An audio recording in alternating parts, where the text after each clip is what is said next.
সচিবালয় থেকে টং দোকানে চায়ের আড্ডা সবখানে এই মুহূর্তে সবচেয়ে আলোচিত বিষয় সংস্কার ও নির্বাচন। 166 ইস্যুর সবগুলোতে ঐকমত্য হলে তবে নির্বাচন, নাকি অমীমাংসিত বিষয়গুলো রেখে দেওয়া হবে নির্বাচনের দলীয় ইশতেহারে? বাস্তবায়নের রূপরেখায় বাকি রাজনৈতিক দলগুলোর অনড় অবস্থানে ক্রমাগত অনিশ্চয়তার পথে এগিয়ে যাবে দেশ, নাকি ঐকমত্যের সংলাপে খুলবে নির্বাচনের জট? জনমনের এমন নানান প্রশ্নের খোলাসা করতে আরটিভির বিশেষ আয়োজন সংস্কার ও নির্বাচন সংলাপ, পাওয়ার্ড বাই পূর্বে জুয়েলার্স। দর্শক, রাজনৈতিক দলের সঙ্গে জাতীয় ঐকমত্য কমিশনের ধারাবাহিক বৈঠকে বহু জটিল ইস্যুর জট খুলেছে। ঐকমত্যে পৌঁছেছে 32 দল ও জোট।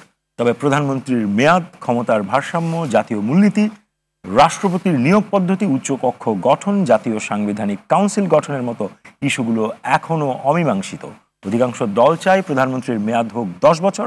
বিএনপি সহ কয়েকটি দল প্রধানমন্ত্রীর মেয়াদ, উচ্চকক্ষ ও জাতীয় সাংবিধানিক কাউন্সিল নিয়ে আলাদা আলোচনার পরিবর্তে এক প্যাকেজে আলোচনা চাই। তবে এই 3 ইস্যু এক প্যাকেজে থাকলে আলোচনা কলাপস করতে পারে বলে মনে করে ঐকমত্য কমিশন। এদিকে পুলিশ, বিচার, দুদক ও জনপ্রশাসন সংস্কার কমিশনের দেয়া 121টি সুপারিশকে উপদেষ্টা পরিষদ আশু বাস্তবায়নযোগ্য মনে করলেও বাস্তবায়নের পদক্ষেপ দেখা যাচ্ছে না। বরং এনবিআর জনপ্রশাসনের কিছু সংস্কার উদ্যোগের বিরুদ্ধে আন্দোলনে নেমেছে সংস্থাগুলোর কর্মকর্তা কর্মচারীরা। এমন এক বাস্তবতাকে সঙ্গে নিয়ে আজ আমাদের আলোচনার বিষয় ঐকমত্যের চ্যালেঞ্জে সংস্কার। আর এই বিষয়ে আলোচনার জন্য আজ আমাদের সঙ্গে স্টুডিওতে রয়েছেন বিএনপি চেয়ারপারসনের উপদেষ্টা বীর মুক্তিযোদ্ধা আব্দুস সালাম, বিপ্লবী ওয়ার্কার্স পার্টির সাধারণ সম্পাদক সাইফুল হক, রয়েছেন গণ অধিকার পরিষদের সাধারণ সম্পাদক রাশেদ খান, আমাদের সঙ্গে আরও রয়েছেন ইসলামী আন্দোলন বাংলাদেশের প্রেসিডিয়াম সদস্য অধ্যাপক আশরাফ আলী আকন, রয়েছেন সাবেক সচিব আবু আলম মোহাম্মদ শহীদ খান এবং আমাদের সঙ্গে আছেন জবানের সম্পাদক রেজাউল করিম রনি। আপনাদের সকলকে স্বাগত। দর্শক, সংস্কার ও নির্বাচন নিয়ে আপনার প্রত্যাশা ও শঙ্কার কথা জানাতে পারেন, তুলে ধরতে পারেন আপনার মতামত, করতে পারেন প্রশ্ন। এজন্য ফোন করুন স্ক্রলে কিংবা সোশ্যাল মিডিয়ায় দেওয়া নাম্বারে। আপনার ফোনের অপেক্ষায় আমরা রইলাম। আমরা সরাসরি চলে যাচ্ছি মূল আলোচনায়। শুরুটা করতে চাই আজকের আমাদের ফার্স্ট রাউন্ডের ওপেনিং ব্যাটসম্যান বিএনপি চেয়ারপারসনের উপদেষ্টা বীর মুক্তিযোদ্ধা আব্দুস সালাম। আপনাকে দিয়েই আমরা শুরুটা করতে চাই। যেটি আমি ভূমিকাতে বললাম যে প্রধানমন্ত্রীর মেয়াদ, উচ্চকক্ষ ও জাতীয় সাংবিধানিক কাউন্সিল নিয়ে আলাদা আলোচনার পরিবর্তে বিএনপি এবং আরও কিছু দল একটা প্যাকেজে চায় এবং ঐকমত্য কমিশন বলছে এই এক প্যাকেজে গেলে আসলে আলোচনাটা কলাপস করবে। একটু এই জায়গা থেকে যদি আলোচনা শুরু করেন। আপনাকে ধন্যবাদ এবং আমার সাথে বিজ্ঞ সহ-আলোচক যারা আছেন ওনাদেরকে ধন্যবাদ জানাই। যারা শুনছেন, দেখছেন তাদেরকেও ধন্যবাদ। শোনেন, প্রথম থেকেই আমি একটা কথা বলে আসছি, এটা আমি ব্যক্তিগত বলেছি, যদিও আমার দল অংশগ্রহণ করেছে। এই আলোচনার প্যাটার্নটাই আমার পছন্দ হয়নি। এটাই বিগিনিংয়ে বলেছিলাম যে আসলে আলোচনাটা একদিন হোক, 2 দিন হোক, 1 সপ্তাহ হোক, সকল রাজনৈতিক দল এবং এই সমস্ত বিষয়ে বিশেষজ্ঞ যারা আছেন সমাজে, বিজ্ঞ লোক যারা আছে, তাদেরকে রাউন্ড টেবিল কনফারেন্স করে পরপর 1 দিন, 2 দিন, 7 দিন প্রয়োজনে আলোচনা হতো। তারপরে ক্রস হইতো সবার মধ্যে এবং ক্রসের মধ্যে দিয়ে একটা জায়গায় আমরা মানে ডিসিশনে আমরা পৌঁছতাম। সেইভাবে আলোচনা হলে তাহলে কিন্তু এই যে এতদিন যে সময়টা ব্যয় হলো, এই সময়টা ব্যয় হতো না। একটা হলো যে তারা কমিশন করলো, সেই কমিশন বসতে যায় কতদিন দেরি হলো, তার পরবর্তী পর্যায়ে আবার এটাকে ভাগ ভাগ করে আজকে ওর সাথে আলোচনা, কালকে ওর সাথে আলোচনা। কেন একসাথে আলোচনা হইতে অসুবিধাটা কি? কাজে আমরা মনে করি দেশটাকে তো আমরা সবাই ভালোবাসি। ওনারা যদি মনে করেন যে খালি ওনারাই দায়িত্ব নিচ্ছেন বলে ওনারাই সব কিছু ভালো বুঝেন আর আমরা দেশটা ভালো বুঝি না, এই চিন্তাটা কোনোভাবেই ঠিক না। কারণ একটা জিনিস আমরা বোঝা উচিত যে পরিষ্কার কথা, আজকে এই যে 166টা পয়েন্ট তারা ইস্যু ঠিক করলো, এটার ব্যাপারে কেউ ঐকমত হয়েছে? এটা কাদের সাথে আলোচনা করে ঠিক করছেন?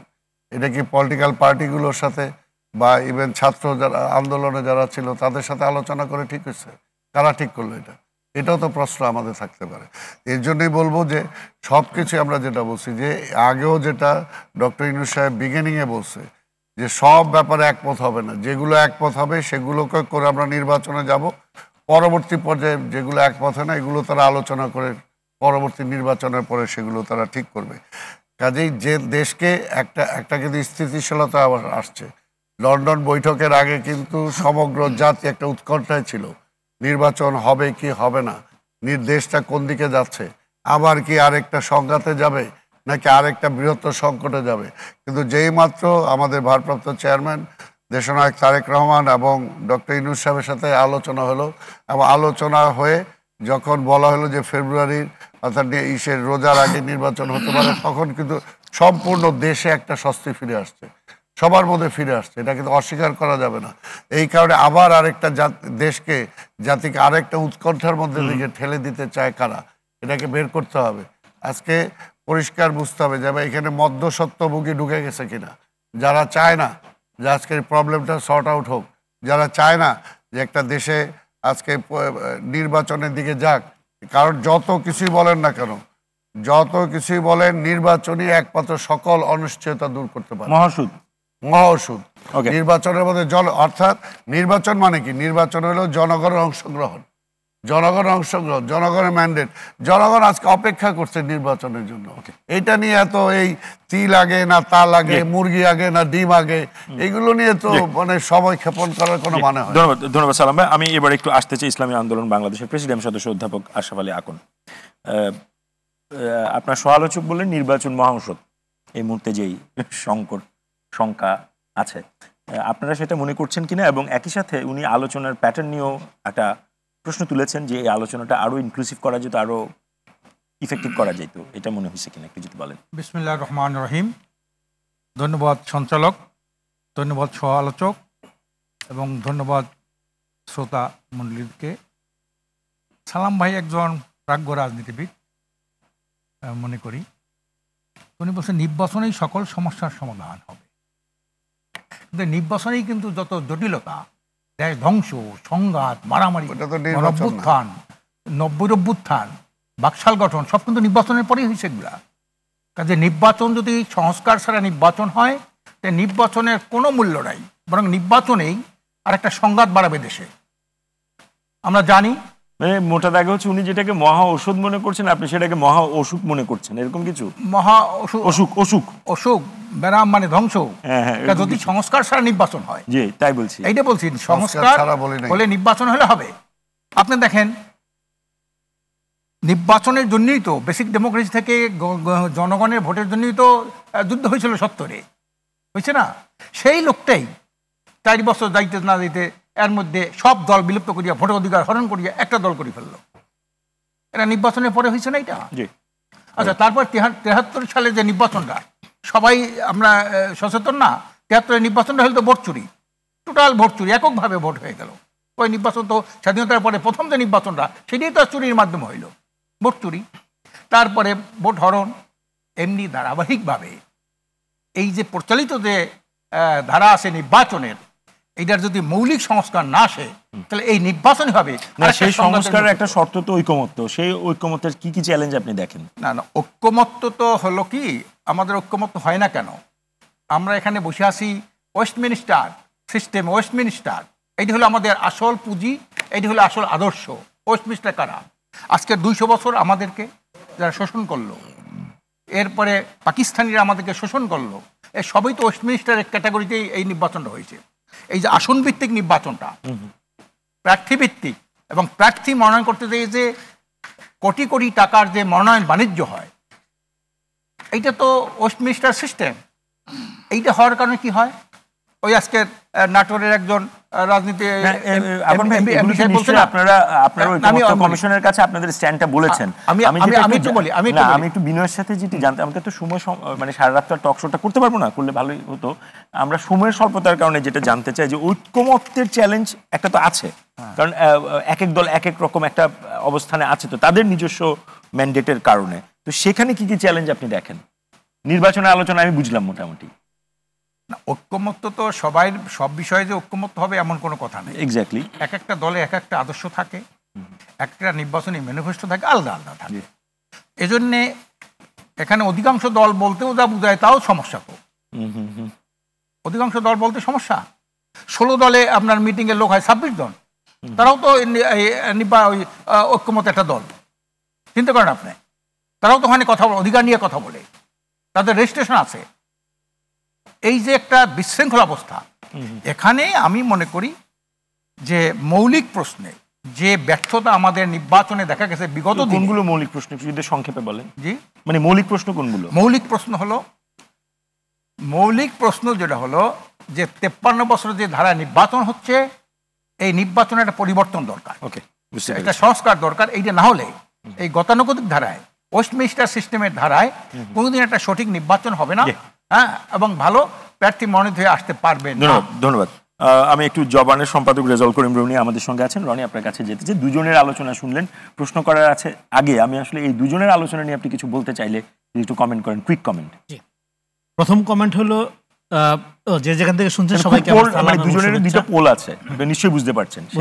প্রথম কথা হলো নির্বাচন এবং সংস্কার, এই দুইটাকে মুখোমুখি দাঁড় করানোটা এটা একটা গভীর মানে চক্রান্তের অংশ। কারণ হইল আপনার 15 বছর 16 বছর আপনি ভোটাধিকার বঞ্চিত ছিলেন, গণতান্ত্রিক অধিকারের জন্য এখানকার মানুষ, দলীয় নির্দলীয় মানুষ ব্যাপক নির্যাতনের শিকার হয়েছে। ফলে এখন আপনি একটা গণতান্ত্রিক প্রক্রিয়ার দিকে ফিরবেন, তো সেখানে নির্বাচন নিয়ে কথা বলতে হবে কেন? এখনো আমাদের নির্বাচন তার প্রাইমারি সিঁড়ি, নির্বাচনে অনেক সমস্যা আছে, নির্বাচন প্রপারলি করা যায় নাই, অনেক প্রবলেম আছে, ঠিক আছে, ভালো কথা, কিন্তু নির্বাচন তো ইস্যু হওয়ার কথা না। আপনি গণতান্ত্রিক প্রক্রিয়ায় ফিরবেন, সেখানে নির্বাচন ছাড়া এই সরকার আর কি দিবে? ধরেন এই সরকার যদি সমস্ত কাজে ব্যর্থ হয়, সেই ব্যর্থতা কার? কমপ্লিটলি এই ব্যর্থতাটা সবাই ভাগ করে নিতে হবে, কারণ সম্মিলিতভাবে এই সরকারকে আমরা গঠন করেছি। তাহলে এই সরকারের সফলতা হওয়ার একমাত্র পদ্ধতি যদি বলেন, সব ব্যর্থতা হয়ে যাওয়ার পরেও একমাত্র পদ্ধতি একটা সুন্দর নির্বাচন, যেটাকে তারা ঐতিহাসিক নির্বাচন বলছে, সেই নির্বাচন দিলেই তারা সফল হয়ে যাবে। কথা সেটাও না, কথা হলো এখানে নির্বাচন এবং সংস্কার প্রক্রিয়াকে আপনি যখন মুখোমুখি দাঁড় করান, তখন এখানে এমন একটা গ্রুপ দাঁড়ায় যায়, না নির্বাচন না সংস্কার, তাইরে নাইরে করে ক্ষমতাটাকে যতখানি বুক করা যায় করবে। এর মধ্য দিয়ে যেটা হয়, এই যে ক্ষমতার হামিদ কারজাই মডেল, বিএনপি সাদাবাজ, এনসিপি দুর্নীতিবাজ, জামাত 71 যুদ্ধ অপরাধী, ভালোকে এনজিও প্রজাতন্ত্রী বাংলাদেশ সরকার, তাই না? এই যে প্রক্রিয়া, এটা তো ভয়ঙ্কর। মানে গোটা সমাজকে আপনি রাজনীতি খারাপ, রাজনীতিবিদরা সব খারাপ, রাজনীতিবিহীন করার এই যে লম্বা প্রজেক্ট, এই প্রজেক্টের মধ্যে আপনি দেশকে ঢুকাই দিবেন নাকি 5 তারিখের আলোকে আমাদের যে রাজনীতিটা দরকার, যেটা গণঅভ্যুত্থানের আকাঙ্ক্ষা, সেই আলোকে সেটা রাজনীতিবিদদের চ্যালেঞ্জ নিতে হবে। 5 তারিখে একটা চ্যালেঞ্জ আকারে সবার জন্য হাজির হয়েছে, সেই চ্যালেঞ্জের আলোকে গোটা দেশের রাজনীতি এবং সমস্ত রাজনৈতিক দলগুলোর রাজনীতিকে একটা গণবান্ধব রাজনীতির দিকে ফেরার জন্য একটা চ্যালেঞ্জ আকারে নেবেন। সেই চ্যালেঞ্জটাকে আপনি এমনভাবে ডাইভার্স করতেছেন যে আপনার এখানে একদিকে জুলাইয়ের গাদ্দার, আরেকদিকে জুলাইয়ের ঠিকাদার, হ্যাঁ, মিলাইয়ে একটা বড় একটা বিরাজনীতিকরণ যে প্রক্রিয়া, সেই প্রক্রিয়ার মধ্যে দিয়ে কি হচ্ছে, এই সরকার আজকে 10-11 মাস তার সফলতা কি হাতে গোনা। হ্যাঁ, এখনো পর্যন্ত আপনার অস্থিরতা, বিশৃঙ্খলা এগুলো কমানো যায়নি। তো ফলে এটা তো 10 মাস হওয়ার পরে এতদিন এটা হওয়ার কথা না। ঠিক আছে, অভ্যুত্থানের পরে একটা ক্যাওয়াটিক কন্ডিশন থাকে, এটা সারা দুনিয়াতে থাকে, আমরা জানি, কিন্তু 10 মাস সময় তো কম না। ফলে এখন একটা স্থিতিশীলতা আসা দরকার। আর দেখেন, আপনারা যদি সংস্কারের কথা বলেন, আগে একটু নির্বাচনের কথা বলি। দেখেন, নির্বাচন নিয়ে আমার মোটেও আগ্রহ নেই, কারণ নির্বাচন হাসিনাও দিছে। আমার আগ্রহ হলো ভোটাধিকার নিয়ে। হাসিনা তো একটা ভোটবিহীন নির্বাচনের সংস্কৃতি চালু করে দিছিল, ভোট উৎসব মুখরভাবে হয়েছে, এখানে নকল গান বাজাইয়া ভোটের আগে পাবলিককে শব্দ দূষণের চূড়ান্ত জায়গায় নিয়ে গেছে। ফলে নির্বাচন দিয়ে আমার কোনো আগ্রহ নেই, আগ্রহ হলো ভোটাধিকার, যেটা নিয়ে এখানে লম্বা সময় ধরে একটা সংগ্রাম চলতেছে। ফলে ভোট যে জনগণের মৌলিক অধিকার, এবং যে ভোটের মাধ্যমে জনগণ নিজেকে ক্ষমতায়িত করে এবং আইন প্রণয়ন করার জন্য তার প্রতিনিধিকে নির্বাচিত করে, ফলে ভোটের এই যে অধিকারটা, এটা একটা সিক্রেট পবিত্র অধিকার, ইট ক্যান নট বি এক্সচেঞ্জেবল, এটা 10,000 কোটি টাকাতেও বিক্রয়যোগ্য না। এই জায়গায় নাগরিকদের আপনার নিয়ে আসতে হবে। তাহলে আপনার এই যে নির্বাচনী যে সমস্ত অসন্তোষ, আপনার নির্বাচনী ব্যবস্থার যে সমস্ত সমস্যা, হ্যাঁ, কালো টাকা, পেশি শক্তি এবং অযোগ্য লোকরা নির্বাচিত হয়ে গিয়ে একটা লুটপাটের সিন্ডিকেটে পরিণত করা পার্লামেন্টকে, হ্যাঁ, এই ব্যাপারগুলো কখন বন্ধ হবে? যখন আপনি বুঝাইতে পারবেন যে ভোটাধিকার এমন একটা অধিকার যেটা তোমার সার্বভৌম ক্ষমতা প্রয়োগের একটা হাতিয়ার, এটা না জাস্ট সিল মারা না। ফলে ভোটাধিকারের সাথে নাগরিক অধিকারের যে সম্পর্ক, তার নাগরিক হয়ে ওঠার, তার ক্ষমতা এক্সারসাইজ করার যে এখতিয়ার সে লাভ করে, এই জায়গায় নাগরিককে আপনি ট্রেন আপ করেন 5 তারিখের পরে, সেটা গুরুত্বপূর্ণ। এইবার আপনার সংস্কার দেখেন, সংস্কারের কথা তো আমরা বারবার বলতে লেবু বেশি চিপলে যে অবস্থা হয় সংস্কারের ব্যাপারটা সেটা হয়েছে। সংস্কার এই যে পুরো প্রক্রিয়াটা, এটা তো আমলাতান্ত্রিক করার কোনো দরকার ছিল না, এটা আরো ইজি করা যেত না? কারণ অভ্যুত্থানের মধ্য দিয়ে আপনি কোন ধরনের রাষ্ট্র চান না, সেই রায় তো আপনার জেনজি জেনারেশন দিয়া দিছে। এখন আপনি কি করবেন? হাসিনা যা করছে তার উল্টাটা করলে দেশ দাঁড়ায় যায়। এটা তো এত রকেট সায়েন্স করার দরকার নেই, ভেরি সিম্পল। এখানে একটা রক্তাক্ত অভ্যুত্থান হয়েছে, ফলে আপনি একটা সংস্কার প্রক্রিয়াটাকে একটা আমলাতান্ত্রিক জটিলতার মধ্যে নিয়ে যাচ্ছেন, এটা দরকার নেই। আচ্ছা, আবার ভালো কথা, আপনি এতই সংস্কার যদি মিন করেন, এটা একটা কৃষিভিত্তিক বাংলাদেশ, তাই না? আপনার 16-17 বছরে খাদ্যে স্বয়ংসম্পন্নতা, হ্যাঁ, তারপরে উন্নয়নের ডোল পিটাইতে পিটাইতে আপনি পুরো দেশকে একটা দেশের বাজারে পরিণত করছেন, পার্শ্ববর্তী দেশের বাজারে। ফলে আপনার কৃষি লাগবে না, এটা কৃষি নির্ভর দেশ, তো কৃষি সংস্কার নিয়ে কথাবার্তা কই? তার মানে সংস্কারের ব্যাপারগুলোতে আপনি ক্ষমতা, রাজনীতি, আপনার রাজনৈতিক দলগুলোর স্বার্থ, এগুলোকে যেভাবে দেখতেছেন, জনগণের কথা বলতেছেন বারবার আপনারা সবাই, ভালো কথা, কিন্তু এখানে যখন কৃষি সংস্কার নাই, শিক্ষা সংস্কার নিয়ে আলাপ নাই, স্বাস্থ্য সংস্কার, যেগুলো জনগণের ডে টু ডে লাইফের জন্য সবচেয়ে বেশি জরুরি। আমার তো এখনো বাংলাদেশে আপনি যদি মনে করেন যে আপনি একটা জায়গায় যাবেন, আমি শেষ করে দেই 1 সেকেন্ডে, আপনি কৃষিকে বাদ দিয়ে আপনি মহা একটা কিছু কইরা ফেলবেন, এইটা বিশ্বাস করার মতো পাগল বাংলাদেশে খুব বেশি আছে বলে আমার মনে হয় না। ধন্যবাদ। আমি আবারও ফিরবো, একটু যেতে চাই বিপ্লবী ওয়ার্কার্স পার্টির সাধারণ সম্পাদক সাইফুল হক আমাদের সঙ্গে আছেন। সাইফুল ভাই, 3 জনের আলোচনায় শুনলেন, তো রনি যেভাবে দেখে যে আসলে সংস্কারটা এবং পুরো এই ঐক্যমতের পুরো প্রক্রিয়ার মধ্যে একটা আমলাতান্ত্রিক ছায়া উনি দেখেন, যেটা অনেকখানি জটিল করে তুলেছে আসলে ঐক্যমত হওয়ার যদি সম্ভাবনা থেকেও থাকে সেটাকে। আপনি সেভাবে দেখেন কিনা? কারণ আপনি একাধিকবার যাচ্ছেন, ঐক্যমত্য কমিশনের সাথে কথা বলছেন, আমরা দেখছি, একটু যদি বলেন আপনার টেকটা কি? আপনাকে ধন্যবাদ। প্রিয়ভাজন আলোচক বৃন্দ, দর্শক শ্রোতা, এই মধ্যরাতে যারা দেখছেন আপনাদেরকে সালাম জানাই এবং শুভেচ্ছা জানাই। না, আমি মনে করি যে আমরা সংস্কারের যে প্রশ্ন, এটা তো আমরা 5ই আগস্টের পরে বলছি না, এটা আমরা অনেক আগে থেকে বলে আসছি। আর যে ব্যবস্থা একটা দল একজন ব্যক্তিকে চূড়ান্ত কর্তৃত্ববাদী একটা শাসকে পরিণত করে, এই ব্যবস্থার যে একটা পুরোপুরি পরিবর্তন দরকার, এটা যে কোনো সচেতন মানুষ এটা বোঝে। এটার জন্য খুব বেশি পণ্ডিত হওয়ার দরকার নেই।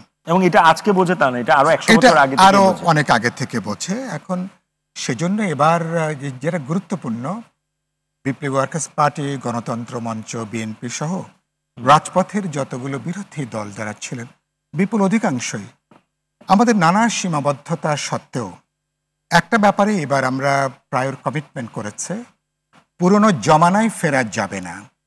এটার ব্যাখ্যা এক একজনের এক এক রকম আছে, কিন্তু একটা গুরুত্বপূর্ণ, যে সংবিধান, যে প্রশাসন, রাষ্ট্র ব্যবস্থা, গোটা মেশিনারি, আর যেটা পুরোপুরি জবাবদিহিহীন, দায়বদ্ধতাবিহীন, স্বচ্ছতা নেই, এই ব্যবস্থার যে একটা আমূল পরিবর্তন দরকার। প্রধানমন্ত্রী কেন্দ্রিক চূড়ান্ত গণতান্ত্রিক ক্ষমতা কাঠামোর যে পরিবর্তন দরকার, এই সমস্ত বোধ উপলব্ধি থেকে কিভাবে সাংবিধানিক প্রতিষ্ঠানকে জোরদার করা যাবে, গণতান্ত্রিক প্রতিষ্ঠানগুলোকে কার্যকর করা যাবে, নির্বাহী বিভাগের সাথে বিচার বিভাগ এবং আইন প্রণয়নী বিভাগের যে একটা যৌক্তিক ভারসাম্য দরকার, ইত্যাকার অসংখ্য ব্যাপারগুলো আলাপ আলোচনা করে আমরা এসছি। আমি সেদিক থেকে মনে করি এখন যে উদ্যোগ যেটা, হ্যাঁ, এর ভিতরে আমলাতান্ত্রিকতা আছে, আপনি যে আলোচনা করে এসেছেন এবং যে আকাঙ্ক্ষা আপনি বলছি সেটার মধ্যে আপনার সামনের না, আমি বলছি এর মধ্যে তারা অপ্রয়োজনীয় সময় তারা নিয়েছেন, অপ্রয়োজনীয় কালক্ষেপণ করা হয়েছে। কোনো কাজ আপনি 3 মাসে করতে পারেন, 9 মাসে করতে পারেন, আবার ওই যে বলেন 18 মাসে বছর, সেটা আপনি করতে পারেন। তাদের কাজে শ্লথ গতি আছে, ধীর গতি আছে, কিন্তু তাদের উদ্দেশ্য নিয়ে আমার বড় কোনো প্রশ্ন নেই। কিন্তু গুরুত্বপূর্ণ যেটা, যে আপনি প্রধান যে ব্যাপারটা, আমি মনে করি ইতিমধ্যেই তারা তাদের এজেন্ডাটাকে ছোট করে আনা দরকার। সেই ছোটটা অর্থটা কি, যেটা সালাম ভাই একটু বলছিলেন, যে রাজনৈতিক দলগুলোর ন্যূনতম যে সমস্ত প্রশ্নে ঐক্যমত আছে, ঐক্যমত কমিশন তো সেখানে দাঁড়াবে, সরকার সেখানে দাঁড়াবে, এবং তার উপরে ভিত্তি করে আমরা জুলাই সনদ বলি, জাতীয় সমঝোতা সনদ বলি, এটা স্বাক্ষরিত হবে। আমরা গত কদিনে যে অনুশীলন যেটা করলাম, সেখানে একমাত্র 70 অনুচ্ছেদের ব্যাপারে মোটামুটি আমরা একটা ঐক্যমতের জায়গাটা এসেছি। 2টো প্রশ্ন ছাড়া বলছি আমরা, এমনকি প্রধানমন্ত্রীর মেয়াদের ব্যাপারে বিপুল অধিকাংশ দল সর্বোচ্চ 10 বছরের ব্যাপারে তাদের একটা মতৈক্যের জায়গাটা এসছেন। বিএনপি সহ 2-3টা দলের তাদের আলাদা কিছু চিন্তা প্রস্তাবনা আছে। নারী আসন যে বৃদ্ধি করা দরকার, এটা যে প্রত্যক্ষ নির্বাচন দরকার, এ ব্যাপারে অধিকাংশ দলেরই একটা ঐক্যমতের জায়গাটা আছে। ধরেন বড় দলগুলো যদি রিজার্ভেশন দেয়, একটু আলোকিত হওয়ার জন্য, বড় দলগুলো যদি রিজার্ভেশন দেয়, রিজার্ভেশন না বলে আমি যদি ইউফিমাইজ করে বলি যে তারা যদি আলাদা চিন্তা করে তাদের মতো, না, তাহলে সমাধানের পথ কি? আমরা তো আলাপ আলোচনা করছি কেন? আলাপ আলোচনা করছি পরস্পরের যুক্তিগুলো বোঝার জন্য। আমরা আলাপ আলোচনা করে একটা জিনিস আমার বোঝার জন্য, যে জিনিস আপনার আমি একটু বলি, যে জিনিস মানে এই স্ট্যান্ডটা, যেমন প্রধানমন্ত্রীর মেয়াদের ব্যাপারে বিএনপির যে মানে মূল স্ট্যান্ড, তার থেকে আপনি ধরেন 2 মাস আলোচনা করলে সেই স্ট্যান্ড চেঞ্জ হওয়ার না আমি আপনাকে মূল জায়গাটা চেঞ্জ বলছি। অনেকগুলো ব্যাপারে কিন্তু পরিবর্তন কিন্তু আসছে। যেমন বিএনপি যখন আমরা আন্দোলনের সময় 70 অনুচ্ছেদকে তারা কেবলমাত্র বিবেচনা করার কথা বলেছে, সেই বিএনপি কিন্তু গত এই আপরাইজিং এর পরে তারা কিন্তু এখন তারা 4টে প্রশ্ন তারা হাজির করেছেন। 2টো ব্যাপার আমরা একমত হয়েছি, সংবিধান সংশোধন এবং জাতীয় নিরাপত্তার প্রশ্নে। তারা বলেছেন তারা তাদের ম্যানিফেস্টো থাকবে, বিএনপি সরকার গঠন করতে পারলে তারা এগুলো উত্থাপন করে। তার মানে অবস্থানটা অনেকগুলো পরিবর্তন হয়েছে। আলাপ আলোচনা করে বোঝাপড়ার জায়গাটা বাড়ার সম্ভাবনা আছে। আমরা কোথায় দাঁড়াবো, যেখানে ন্যূনতম ঐক্যমতের জায়গাটা তৈরি হবে সেটাই ভিত্তি, এবং সেদিক থেকে এক যাত্রায় সবটা অর্জন করার চিন্তা না করাটাই ভালো। ধন্যবাদ। রাশেদ খান আমাদের সঙ্গে যুক্ত আছেন, গণ অধিকার পরিষদের সাধারণ সম্পাদক। রাশেদ, আপনিও একটি দলের প্রতিনিধিত্ব করেন, আপনারও ঐকমত্য কমিশনের আলোচনাগুলোতে গেছেন। এই ন্যূনতম সংস্কার, এই আমার আসলে এই শব্দগুলোর মধ্যে আমি হারাই যাই। ন্যূনতম সংস্কার, যৌক্তিক সংস্কার, ন্যূনতম ঐক্যমত, মৌলিক সংস্কার, আসলে আমরা সাধারণ মানুষরা আসলে কোন জায়গাটা হলে বুঝবো যে একটা পরিবর্তনের দিকে আমরা যাচ্ছি জুলাইয়ের আকাঙ্ক্ষাকে ধারণ করে, সেটা জায়গাটা কোনটা আসলে? ধন্যবাদ। বাক্যের বাইরে গিয়ে ধন্যবাদ, সবাইকে শুভেচ্ছা।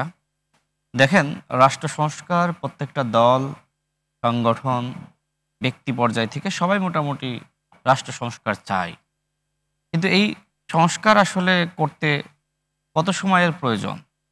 সময় যত যাচ্ছে অনৈক্য তত বাড়ছে, এবং এটি খুব স্বাভাবিক। গণ অভ্যুত্থানের পরপর আমাদের মধ্যে যে ধরনের শোক ছিল, দুঃখ ছিল, সেটা ডে বাই ডে মলিন হচ্ছে না, খুব স্বাভাবিক। সুতরাং সরকার শুরুতে যে সিদ্ধান্ত নিতে পারত, সময় যত গড়াচ্ছে সরকার আসলে সেই সিদ্ধান্ত নিতে পারছে না বা পারবে না। এই জন্য আমরা বারবার সরকারকে বলছিলাম যে সময় ক্ষেপণ না করে যত দ্রুত সম্ভব ঐক্যমতে আসেন, কিন্তু সরকার সেদিকে মনোযোগ দেয়নি। ঐক্যমত সরকার কি করে আসবে? ঐক্যমত রাজনৈতিক দলগুলোর মধ্যে হতে হবে।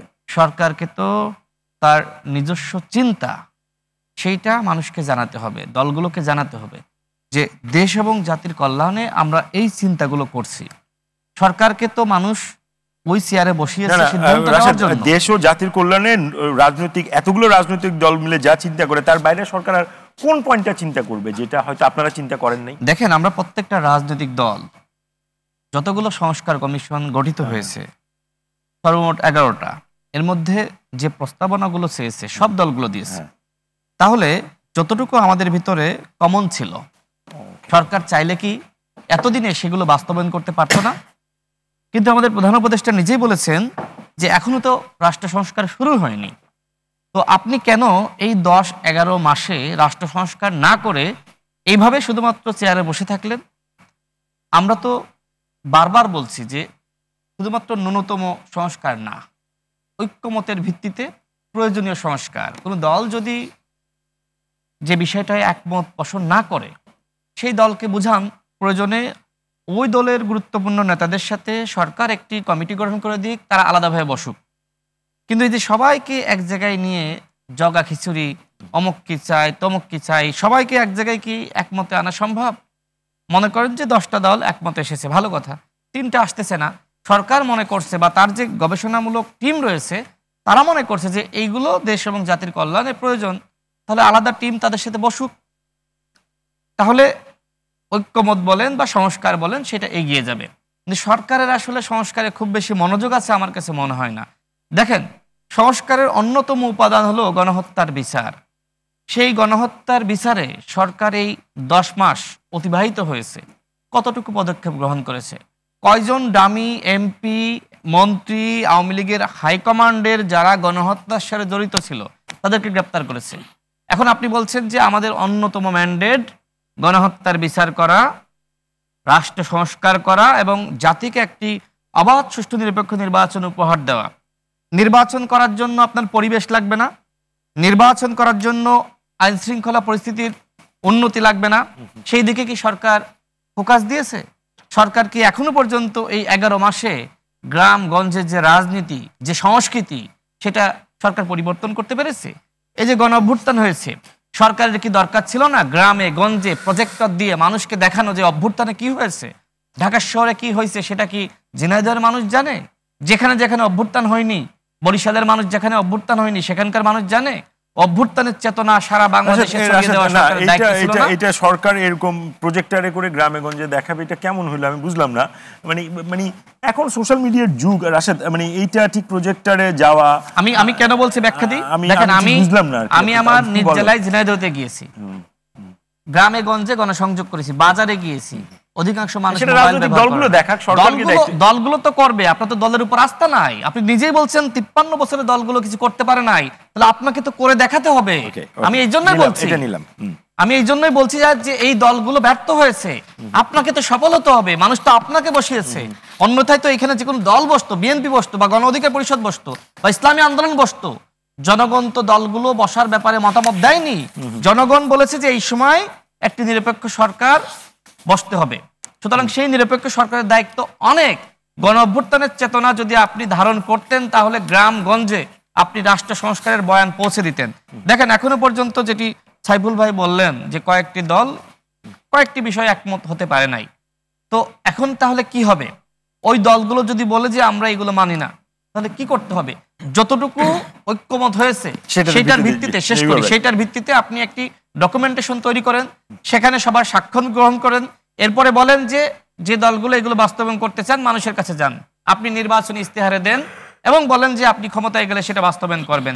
তো এই বাংলাদেশে যদি আমরা এতটুকু সহনশীল মানসিকতা পোষণ করতে না পারি তাহলে আসলে কতটুকু সম্ভব? দেখেন, রাষ্ট্র সংস্কারের জন্য ব্যক্তি সংস্কার সব থেকে গুরুত্বপূর্ণ। এই বাংলাদেশে এখনো পর্যন্ত ব্যক্তি সংস্কারে সরকার পদক্ষেপ গ্রহণ করে নাই। রনিভা যেটি বললেন, বাংলাদেশের সব থেকে গুরুত্বপূর্ণ চিকিৎসা এবং শিক্ষা, সেই কমিশন কিভাবে কাজ করছে আমরা জানি। এই ব্যাপারে সরকারের মনোযোগ নাই বললে চলে। হাসপাতালে চিকিৎসা নাই, রাস্তাতে যখন আছি জ্যাম জটে, মনে হয় না দেশের কোনো পরিবর্তন হয়েছে। সরকার শিক্ষা নিয়ে কি ভাবছে? এইভাবে তো সংস্কার হতে পারে না। আমরা সেকেন্ড রাউন্ডে আরো অনেক বিস্তারিত শুনবো। আমাদের এই রাউন্ডের সবশেষ আলোচক আমাদের সঙ্গে আছেন সাবেক সচিব আবু আলম মোহাম্মদ শহীদ খান। আবু আলম মোহাম্মদ শহীদ খান, আসলে প্রশ্নের থেকে বেশি আমি নিজেই ফিল করছি যে কোথাও না কোথাও একটা সমস্যা আছে।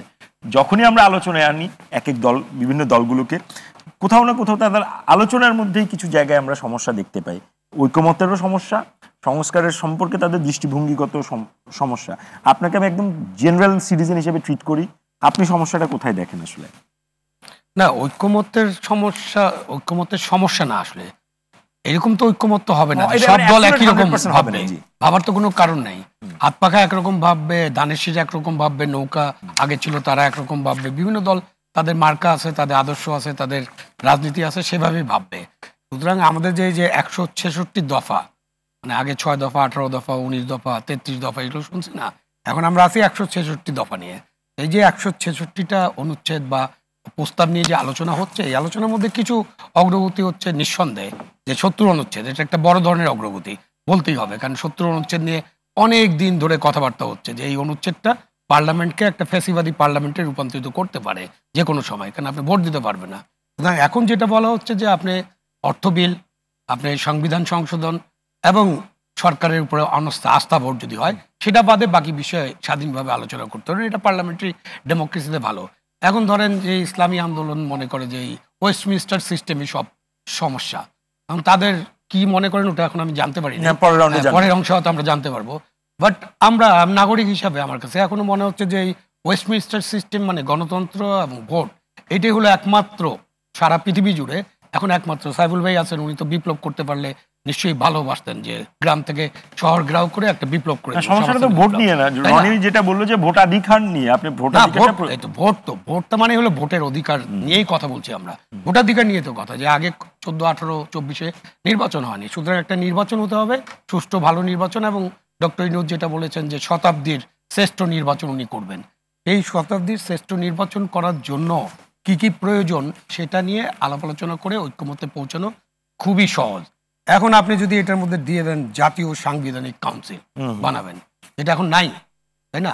নাই, আপনি বানালে জাতীয় সাংবিধানিক কাউন্সিল বানানোর বিষয়ে বিভিন্ন দলের বিভিন্ন মতামত থাকতেই পারে, এবং অন্যান্য দল সেটা নাও মনে করতে পারে যে এই মুহূর্তে এটার প্রয়োজন কি। উচ্চকক্ষ নাই এখন।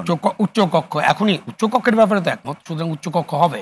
বাট উচ্চকক্ষ হতে হলে তো আপনি আগে নির্বাচন একটা হতে হবে।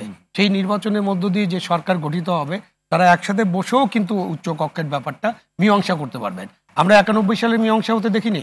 তখন তো ওই যে সালাম ভাই এখানে আছেন, বিএনপি তখন কি পার্লামেন্টারি ডেমোক্রেসি চেয়েছিল নাকি? চায়নি তো। তাদের ইশতেহারে পার্লামেন্টারি ডেমোক্রেসি ছিল না, তারা সবসময় প্রেসিডেন্সিয়াল পদ্ধতিতে ছিল। বাট 91 সালে যখন জনগণের আকাঙ্ক্ষা 3 জোটের রূপরেখায় পার্লামেন্টারি ডেমোক্রেসি ছিল, সেখানে তারা সরকার গঠন করার পরে পার্লামেন্টারি ডেমোক্রেসি আমরা পেয়েছি তো। সুতরাং আপনি একটি নির্বাচন হওয়ার পরেও সংসদে বসেও অনেক জিনিসের সমাধান করা যেতে পারে। সুতরাং আপনি ঐক্যমতে যাবেন, যতটুকু যাবেন ততটুকুর ভিত্তিতে আপনি নির্বাচনে চলে যান। আপনি সালাম ভাইদের পার্টির 31 দফার 4 নম্বর দফাতে পরিষ্কার বলা আছে যে আমরা 2 মেয়াদের বেশি প্রধানমন্ত্রিত্ব চাই না, পরিষ্কার বলা আছে।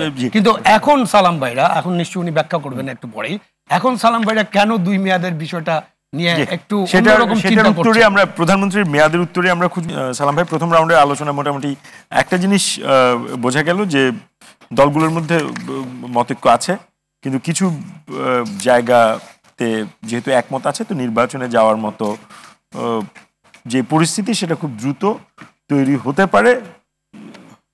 আমি যদি লন্ডন বৈঠকের সাথে লিঙ্ক করে বলি, এবং সেখানেও 2-3টা যদি ছিল, সেই যদি 13 তারিখের পর আজকে ধরেন আরো 12-13 দিন চলে, মানে 10 দিন চলে গেল, তো ওই যদিগুলো কতখানি ক্লিয়ার হচ্ছে? এটা তো সরকারের দায়িত্ব না। আপনি তো রাজনৈতিক দলের, আপনার তো সব খালি সরকারের দায়িত্ব বললে তো আসলে আলোচনা না, এটা তো আসলে সরকারের দায়িত্ব। আমি যেটা প্রথমেই বললাম যে দেশের মানুষকে আরেকটা সংখ্যার মধ্যে ঠেলে না দেওয়ার জন্য মোটামুটি ওই বৈঠকের পর একটা স্বস্তি আসছে। এখন আবার নতুন করে আবার এটাকে পাকানো আদৌ আসছে, এটা আপনি মানে আপনার মনে হয় না আপনার কাছে কোনো? না অবশ্যই এটা আপনি যদি অস্বীকার করেন, না আমি জাস্ট বলার জন্য না, এটা সমাজে একটা স্বস্তি আসছে, এটা হলো বাস্তব কথা। সেটার পরে কারণ এর আগে তো একটা কমপ্লিট একটা ইসের মধ্যে ছিল, নির্বাচন আদৌ হবে কিনা, কি হবে, দেশটা কোন দিকে যাচ্ছে, সেটা থেকে অন্তত একটা নিঃশ্বাস নিয়ে বাঁচছে। কারণ কি বিএনপি কি আমরা বলে ডিসেম্বরে নির্বাচন হতে হবে, অর্থাৎ সরকার বলতেছে অর্থাৎ সেই জায়গা থেকে তো একটা সমাধান আসছে মাঝামাঝি যে ফেব্রুয়ারির মধ্যে নির্বাচন একটা হবে, যখন প্রধান উপদেষ্টা বললেন মোটামুটি একটা, এবং আমাদের ভারপ্রাপ্ত চেয়ারম্যানও যখন সেটাকে করলেন, অ্যাকসেপ্ট করে নিলেন, মোটামুটি একটা সমাধানে পৌঁছলো। এবং এটা পত্র পত্রিকায় মিডিয়াতে সব জায়গায় আসছে যে জনগণের মধ্যে একটা স্বস্তি আসছে। এখন শোনেন, আমরা বারবার যেটা বলি যে নির্বাচনটা এখানে বিএনপি ক্ষমতায় যাওয়ার জন্য নির্বাচনটা চাচ্ছে, এটা যারা মনে করে তারা বিএনপিকে ঠেকাইতে চায়।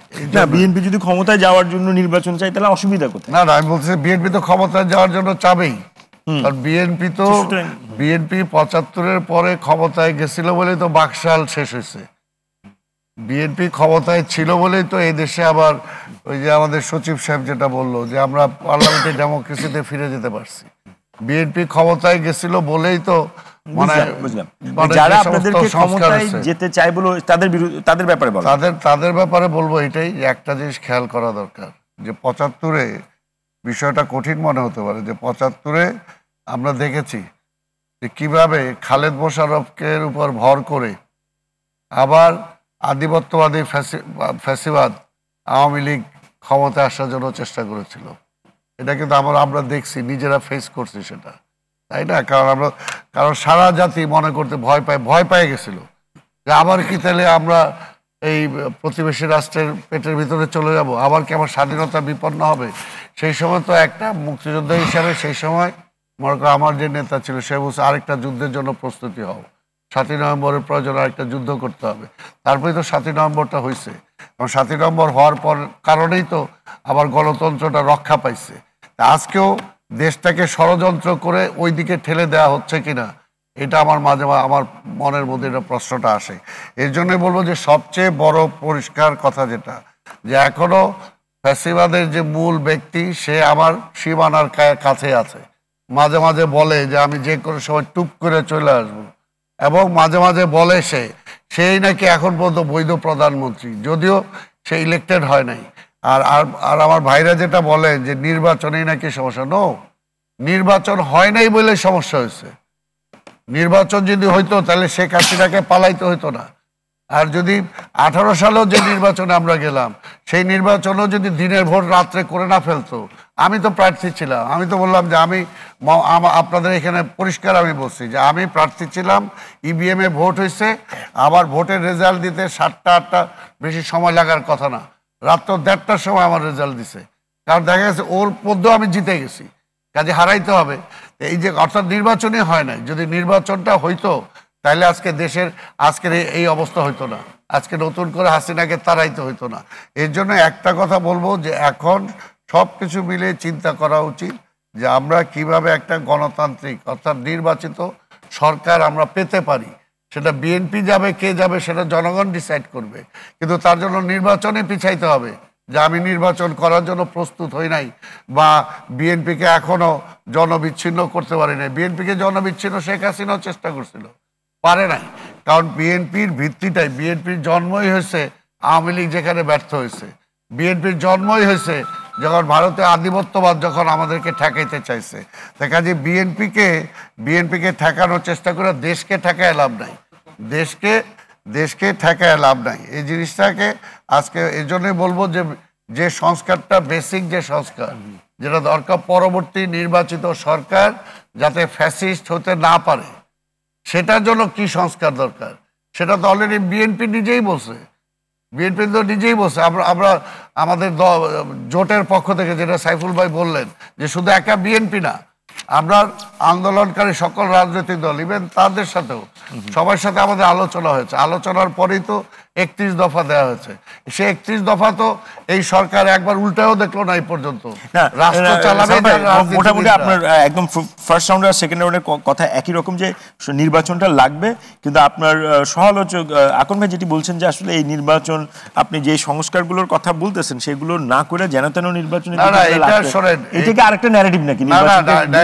এটাই হলো, শোনেন, একটা আপনি গ্যারান্টি দিতে পারবেন ভাই, গ্যারান্টি দিতে পারবে যে আরো 2 বছর সময় দিলে থেকে সোনায় মুড়ায় দিবে দেশটাকে? কথাটা হলো কোনোভাবেই সব সংস্কার তো এখন হবে না। আপনার একটা ফ্যামিলি আছে, আমার একটা ফ্যামিলি আছে, হাজব্যান্ড ওয়াইফ সহ সকল পরিবারের ফ্যামিলি, সব কিছু এক দৃষ্টিতে দেখি? সেখানে কি সব ব্যাপারে আমি প্রথমে একমত হয়ে যাই? আলোচনা হয়, সেখানেও বিতর্ক হয়, তারপরে একটা জায়গায় যে আমি সহনশীল হয়ে সেটা মেনে নেই বৃহত্তর স্বার্থে। রাষ্ট্রের ব্যাপারটাও তাই। আজকে এই জন্য তো বললাম যে আমি পরপর যে জায়গাটা বলতেছে এখানে আমাদের ওই সচিব সাহেব যেটা বললেন যে এখানে বিএনপি যেটা বলতেছে যে 10 বছরের কথা, আমরা কি বলছি? আমরা বলছি যে পরপর 2 নির্বাচনের বেশি, মানে পরপর 2 বারের বেশি একইভাবে একই ধারায় পরবর্তী প্রধানমন্ত্রী হতে পারবে না। তার মানেটা কি? আর ওনারা বলতেছে না আপনি এখন হন, আবার 10 বছর পরে হন, টোটাল 10 বছর মিলে। এটা হলো সর্বোচ্চ, মানে উনি আপনি যতবারই হন আপনি 10 বছর, না এটা কেন আমার কথাটা হলো যে বাংলাদেশকে এমন পর্যায়ে পড়ে গেছে। শোনেন, এখন পর্যন্ত আপনি যদি এটা বললে বেশি হয়ে যাবে। আওয়ামী লীগ যে মন্ত্রী বানাইছিল, কয়টা মন্ত্রী নাম আপনি বলতে পারবেন? বাংলাদেশে এখনো যে রাজনৈতিক দল বিএনপি বা আদার্স আছে, আপনি সারা জাতির কাছে উপহার দেন না, 100টা নাম বলেন যাদের উপর পিপুলের কনফিডেন্স আছে যে 100টা মন্ত্রী হতে পারবে। সেই 100 জনের মধ্যে পাবলিক বলবে যে 30 জনও নাই। কাজে এটা বললে তো হবে না, আপনি বানায় ফেলবেন নাকি রাতারাতি? এখানে এক্সপিরিয়েন্সের ব্যাপার আছে, এখানে জানার ব্যাপার আছে। এখানে খেলে যে কৃষি সম্পর্কে মিনিমাম কোনো আইডিয়া নাই, তারা কৃষি মন্ত্রী বানায় আমি ছেড়ে দিলাম, তাই না? প্রধানমন্ত্রীর ক্ষেত্রে শেখ হাসিনার মতো মন্ত্রী পাইতে পারেন। মেয়াদটা কেন? আমার কথা হলো আমি আমার দল সেটা এটাও তো একটা দৃষ্টিভঙ্গি, এটা আপনি মনে করতেন। আমি মনে করতে আরেকটা দল তো মনে করতেই পারে, কিন্তু এই জন্য কি আমাকে একমত হয়ে এটার জন্য ওয়েট করতে হবে কিয়ামত পর্যন্ত? আমি কিয়ামত পর্যন্ত এটা একমত না হলে নির্বাচনে যাব না? এই রাইটটা এই গভর্নমেন্টকে কে দিছে? এর জন্যই বলে বেসিক যেগুলো আমরা একমত হয়েছি, বাকিগুলো আপনার ম্যানিফেস্টোতে নিয়ে যান আপনি নির্বাচনে। তারপর যদি পাবলিক আপনাকে ম্যান্ডেট দেয়, আপনি পরবর্তী সরকার গঠন করে আপনি সেটা সংসদে নিয়ে আসেন। হ্যাঁ, অবশ্যই। আর যদি পাবলিক মনে করে যে না বিএনপির এটা ভুল ছিল, পরবর্তী 5 বছর বিএনপিকে ভোট দিবে না। খুব পাবলিকের উপরে ছাড়েন না কেন? সব আপনি তো মালিক হয়ে যান এই দেশের। এখন বলতো যেটা ওই যে রনি যেটা বলছে যে পরিষ্কার দেশের মালিকানা ছিনতাই হয়েছে, সেই মালিকানা এখন পর্যন্ত জিম্মি রয়ে গেছে। সেই জনগণের মালিকানা এখনো ফিরাই দিতে পারি নাই, ভোটের অধিকারটাই ফিরাই দিতে পারি নাই।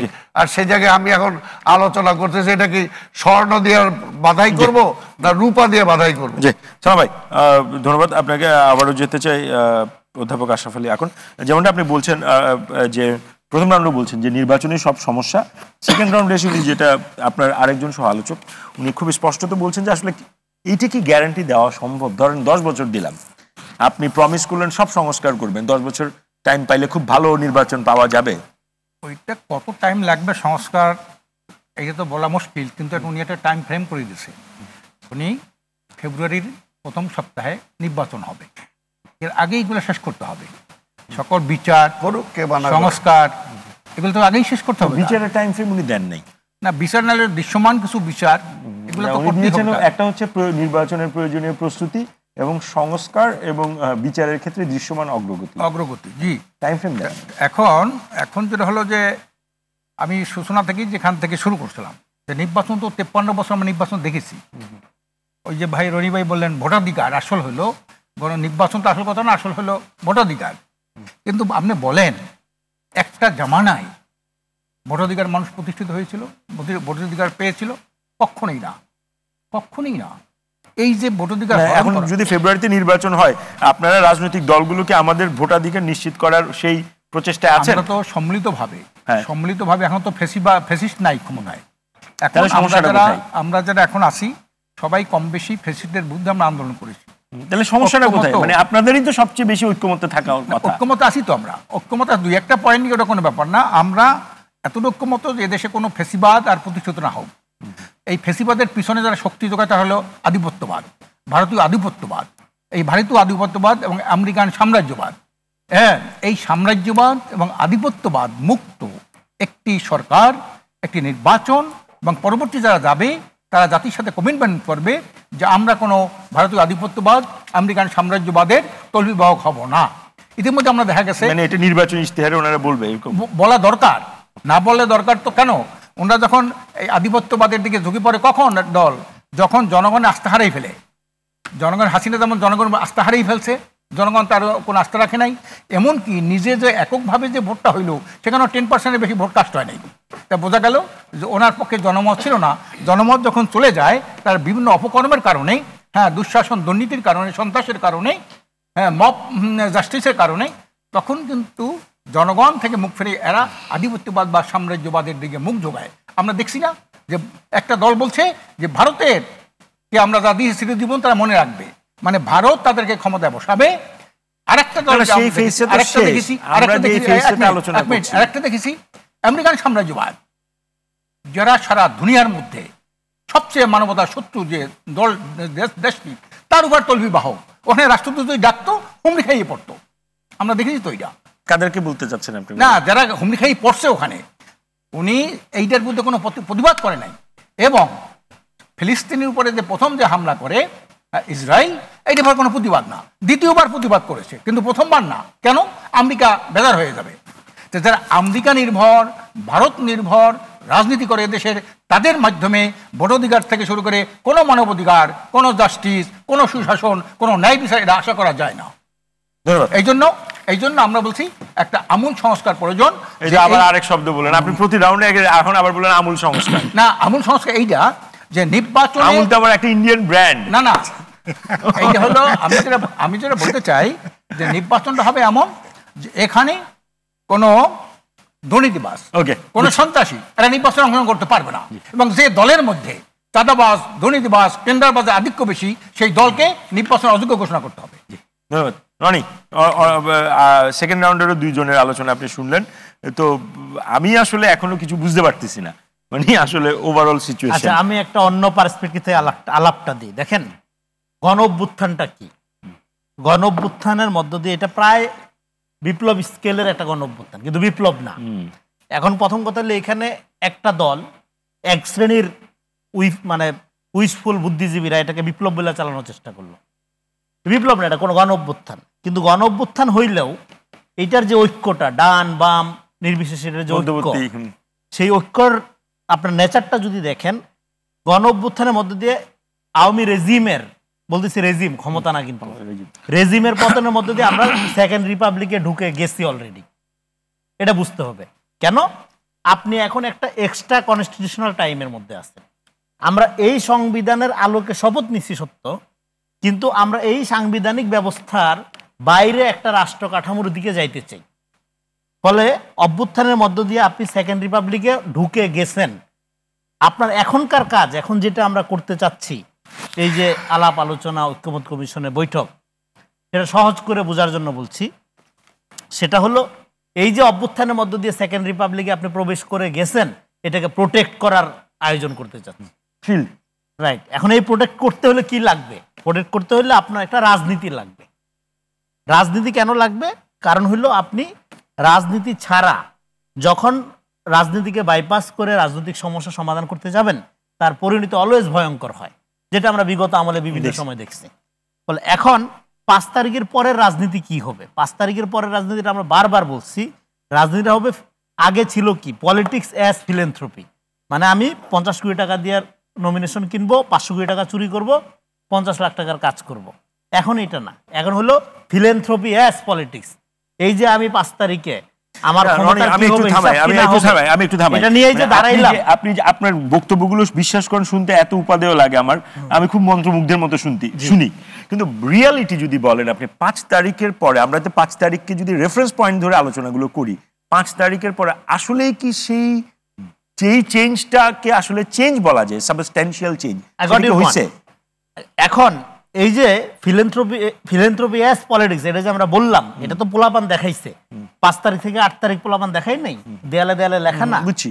এইটাই চ্যালেঞ্জ। এখন আপনি যেটা বলতেছেন, এখন এইটা তো বাস্তবে দেখা যাচ্ছে না। ওকে, এই যে বাস্তবে দেখা যাচ্ছে না, এটার পরিণতি হলো ভয়ঙ্কর। এটা পরিণতি কি সেটাই বলতে, আপনার মনে নাই 71-এর পরে রক্ষী বাহিনী গণমাহিনী ফেনোমেনা মনে নাই? ফলে এখন সমস্ত পলিটিক্যাল পার্টিগুলোর এটা দায়িত্ব যে এই যে সেকেন্ড রিপাবলিক আমরা ঢুকে গেলাম, এটাকে প্রোটেক্ট করা। যদি না পারেন তাহলে কি হবে? আপনার প্রশ্নের স্পষ্ট জবাব হইল, এই যে 5 কোটি 5.5 কোটি জেনজি, এই অ্যাডোলেসেন্ট কিশোর, এরা রয়ে গেছে মাঠে, এরা কিন্তু বিভিন্ন দলে ঢুকে নাই, সবাই নন পার্টিজান বাট পলিটিক্যাল। কারণ একটা অভ্যুত্থান পলিটিক্যালি মানুষকে এমনভাবে এডুকেটেড করে, এটা 5 ট্রাক বই পড়াও হয় না। যে ট্রেনটা আপনার যে মানে আপনি জীবন দিতে গেছিলেন সেখানে, তাই না? ফলে পলিটিক্যালি এই যে ম্যাচুরিটি এই জেনারেশনের মধ্যে তৈরি হইলো, এরা যখন দেখবে আমরা কি চাই না, কোন ধরনের ব্যবস্থা চাই না, কোন ধরনের রাজনীতি চাই না, এইটা রায় আমরা দিয়ে দিলাম, কিন্তু পরে তোমরা আবার ওইদিকে ফেরত গেলা, তখন যে পলিটিক্যাল এংজাইটিটা তৈরি হবে, সেইটাকে আমি ভয় পাই। সেটা আরো ডেভাস্টেটিং ফেনোমেনা তৈরি করবে। ফলে এইটার থেকে আপনার পুরো জেনারেশনকে ফোরানোর জন্য আপনার এখানে একটা নতুন প্রজন্ম নির্ভর, তারুণ্য নির্ভর, জেনজি নির্ভর একটা রাজনীতি দরকার। সেই রাজনীতির ক্ষেত্রে অবশ্যই বড় রাজনৈতিক দলগুলোকে, বড় ছোট মিলায় নির্বিশেষে আমাদের রাজনৈতিক দলগুলোকে এটা লিড দিতে পারতে হবে। এখন নাগরিক আকারে বা ধরেন এখানে যারা মিডিয়া বা অন্যান্য যারা বাইরের যারা ভূমিকা পালন করে, তাদের প্রত্যেকের দায়িত্ব হলো রাজনৈতিক দলগুলোকে এইটা এনশিওর করতে বাধ্য করা যে দেখেন, আপনারা কোনো কমিশন, কোনো সরকার কারো কাছে দায়বদ্ধ না, আপনারা দায়বদ্ধ সোললি পিপলের কাছে, জনগণের কাছে। এবং আপনাদের এই সরকার ক্ষমতায় আছে আর আপনারা ক্ষমতার বাইরে আছেন, ব্যাপারটা এরকম না। এই সরকার দায়িত্বে আছে আর ক্ষমতায় আপনারা আছেন। মানে হলো অভ্যুত্থানের শক্তি তো এই রাজনৈতিক দলগুলো শক্তি না, শুধু অভ্যুত্থানের ফ্রন্টলাইন ফাইটার যারা, ধরেন আপনার অভ্যুত্থানের মধ্যে ঘটনাগুলো কি ঘটছে, এটা নেতৃত্ব যেমনিই হোক, এখানে কিন্তু ফাইট ব্যাক করতে হয়েছে একটা পর্যায়ে। আওয়ামী লীগ কিন্তু এমনিই পালাই নেই, আওয়ামী লীগ তো টানা মারছে। আপনার 19 জুলাই 20 জুলাইয়ের পরে যখন মনে হচ্ছিল ব্যাপকভাবে গণহত্যা চালায় আওয়ামী লীগ পাট দখলে নিয়ে নিবে, এই লাশের উপর দিয়ে আওয়ামী রাজত্ব টিকা থাকবে, যতদিন আওয়ামী লীগ খুন করতে পারবে ততদিন আওয়ামী লীগ পয়সা থাকবে, এরকম একটা কন্ডিশন যখন তৈরি হয়েছিল, তখন কিন্তু এই সাধারণ মানুষ, সাধারণ ছাত্র, সাধারণ জনতা এটা হতাশ হয়ে পড়ছিল। সেখানে ফাইট ব্যাক করার জন্য কিন্তু পলিটিক্যাল ফোর্সই দাঁড়াইছিল। আমি তখন দেখছি, আমি নিজে মাঠে ছিলাম, ছাত্ররা শুধু অস্ত্র খুঁজছে আর কিছু খুঁজে নেই। একটা পর্যায়ে ফাইট ব্যাক করতে হয়েছে আওয়ামী লীগকে। আপনার এখানে কাইন্ড অফ স্বল্প সময়ের যুদ্ধ, কিন্তু ফাইটটা তো ব্যাক করতে হয়েছে। শুধু মায়ের খেয়া ময়রা আপনি বিজয় অর্জন করেন না, এই ফাইট ব্যাক করছে পলিটিক্যাল ফোর্স, পার্টিকুলারলি ছাত্রদল এবং অবশ্যই ছাত্র শিবির এবং অন্যান্য এই যে রাশেদ ভাইদের সংগঠন, বামপন্থী সংগঠন নির্বিশেষে। ফলে এই যে ফাইট ব্যাক যে ফোর্সটা করলো, এটা ভ্যানগার্ড। এইটা অভ্যুত্থানের ভ্যানগার্ড। কিন্তু আপনি এখানে ঘটনাটা ঘটলো কি, ৭১-এর বয়ানটা জনযুদ্ধটা যেরকম একটা আওয়ামী যুদ্ধে রূপান্তর করে ফেলছেন আপনি, ২৪-এ ওই যে ভ্যানগার্ড এটাকে আপনি একটা পলিটিক্যাল করাপ্ট ইস্টাবলিশমেন্টের পার্ট বানাইয়া একটা ন্যারেশন তৈরি করার চেষ্টা করলেন যে অভ্যুত্থানটা আমার আর এগুলো সব গাদ্দার।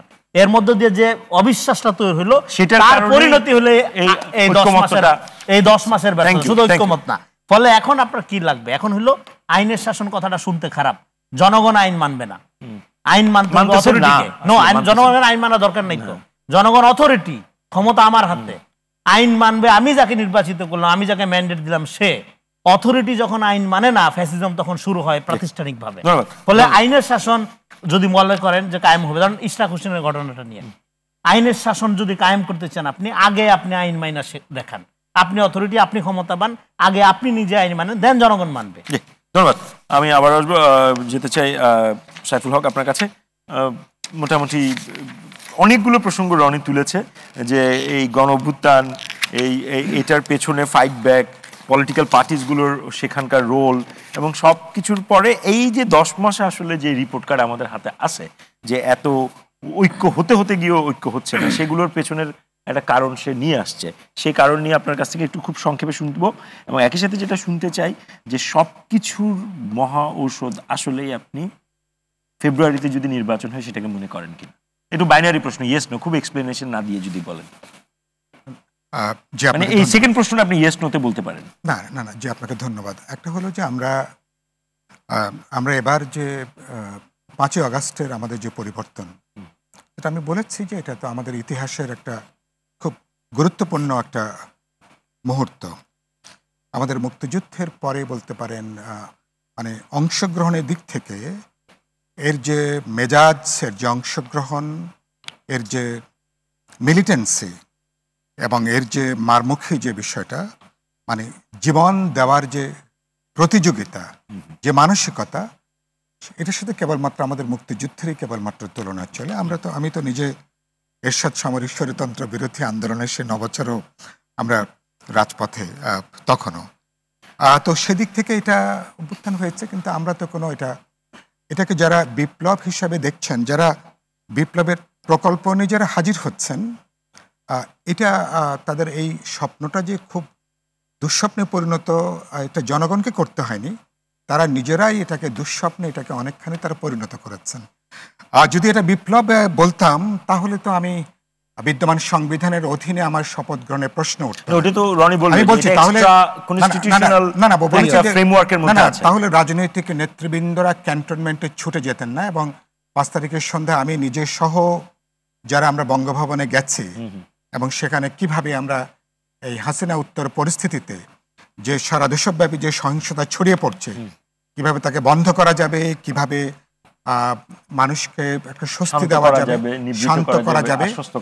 আমরা কোনো রিটালিয়েশনটা দেখতে চাইনি, কারণ আওয়ামী লীগ যে আশঙ্কা করেছিল যে আওয়ামী লীগ চলে যাওয়ার পরে কয়েক লক্ষ মানুষকে তারপরে হলো মেরে ফেলা হবে, এবং ফলে আমাদের জন্য খুব বড় একটা চ্যালেঞ্জ ছিল যে আমরা এই অর্জন, এই অভ্যুত্থানের যে অর্জন, সে অর্জনটাকে কোনোভাবে এটাকে আমরা বিসর্জনে নিয়ে যেতে চাইনি। ফলে সেই জায়গাগুলো থেকে আমরা চেষ্টা করেছি সেটাকে ধারণ করবার জন্য। কিন্তু এটা অভ্যুত্থানের যেহেতু কোনো নির্দিষ্ট কোনো ইডিওলজি অ্যাজ সাচ কোনো দৃশ্যমান ইডিওলজি কাজ করেনি, সংগঠিত কোনো রাজনৈতিক শক্তি এককভাবে তার নিয়ন্ত্রণের প্রশ্নটা ছিল না, ফলে তার ইডিওলজিক্যাল রাজনৈতিক সংগঠন যে জায়গাটা, সেই জায়গাটার ক্ষেত্রে এক ধরনের বলতে পারেন বহুত্ববাদী যে জায়গাটা অনেক অংশ নিয়েছে। ফলে আমরা যখন বঙ্গভবনে যাই তখন একটা খুব বড় আলোচনা ছিল এটা জাতীয় সরকার গঠন করবার জন্য, কিন্তু আমরা সে পথে যাইনি।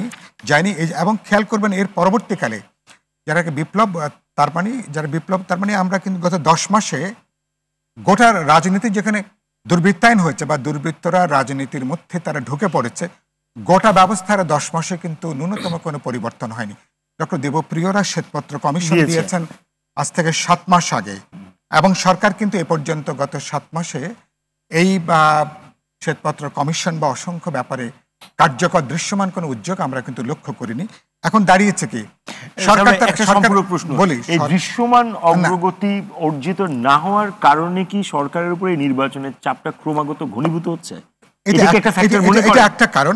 আমি পরে যেটা বলছি, সরকারের তিনটে এখন বড় কাজটা কি, যেটা আপনি উল্লেখ করছেন, প্রথম কাজ হচ্ছে এখানে হত্যাকাণ্ড হয়েছে, তার একটা যেটা আপনি বললেন বিচারটা কার্যকর হচ্ছে কিনা, বিচারটা দেখা যাচ্ছে কিনা, একটা নির্দিষ্ট একটা অগ্রগতি ঘটছে কিনা, এটা একটা বিষয় মানুষ দেখতে চায়। আরেকটা কি, সংস্কার ব্যাপারে সমস্ত কিছু আপনাদেরকে করার দায়িত্ব তো আমরা দেইনি, দায়িত্বটা আপনাদেরকে আমরা কোনটা দিয়েছি, যেটা আপনি উল্লেখ করছিলেন আর সালাম্বা যেটা বলছিলেন, শুধুমাত্র গত 15 বছর যদি নিয়মতান্ত্রিকভাবে সরকার পরিবর্তনের সুযোগটা যদি বন্ধ করা না হতো, তাহলে আমাদেরকে 2-2.5 হাজার তরুণকে জীবন দিয়ে, ছাত্র শ্রমিকদেরকে, রাজনৈতিক কর্মীদেরকে জীবন দিয়ে কিন্তু আমাদেরকে অভ্যুত্থানটা করার দরকার হতো না। তাহলে হাসিনাকে এভাবে কিন্তু পালিয়ে যেতে হতো না। একটা বড় কারণ ছিল কি, নিয়মতান্ত্রিকভাবে হাসিনাকে পরিবর্তনের সুযোগটা ছিল না। ফলে একটা জনগণের এক ধরনের জবরদস্তি, জনগণের দিক থেকে গণ আন্দোলনের একটা বল প্রয়োগ, একটা সিদ্ধান্তমূলক তৎপরতার মধ্য দিয়ে, একটা গণজাগরণ, গণ অভ্যুত্থানের মধ্য দিয়ে হাসিনাকে আমাদেরকে বিদায় করতে হয়েছে। এর বাইরে হাসিনা অন্য কোনো পথ কিন্তু খোলা রাখেনি। কিন্তু সেটার বার্তাটা যেটা রনি রাইটলি উল্লেখ করলেন, যেটা বিপ্লব না, কিন্তু বিপ্লবের অনেকগুলো গুরুত্বপূর্ণ উপাদান আমরা দেখেছি। মানুষ এটা সত্যি সত্যি মানুষ পরিবর্তন চেয়েছে, রাষ্ট্র, সমাজ, অর্থনীতি। আপনি এতগুলো সংস্কার কমিশন করলেন, যেই ব্যবস্থা গত 54 বছরে পুরো সমাজটাকে ভাগ করে ফেলেছে। ধনী গরিব বলেন, বৈষম্যের একটা খুব পৃথিবীর কম দেশে বাংলাদেশের মতন এই পরিমাণ বৈষম্য আছে, এই পরিমাণ অসাম্যের জায়গাটা আছে, সেখানে ন্যূনতম কোনো হাত দেওয়ার কোনো প্রয়োজন তারা বোধ করেনি। কারণটা কি? কারণ হচ্ছে শাসক শ্রেণীর দুর্বৃত্ত লুটের অংশের কাছ থেকে ক্ষমতারা যারা এসছেন, যারা বাস্তবে ক্ষমতাটা গ্রহণ করেছেন, তুলনামূলক একটা উদারনৈতিক, এক ধরনের সুশীল, যাদের অনেকের সাথে এবারকার আন্দোলন অভ্যুত্থানে কোনো পূর্ববর্তী কোনো সম্পর্ক কিন্তু ছিল না।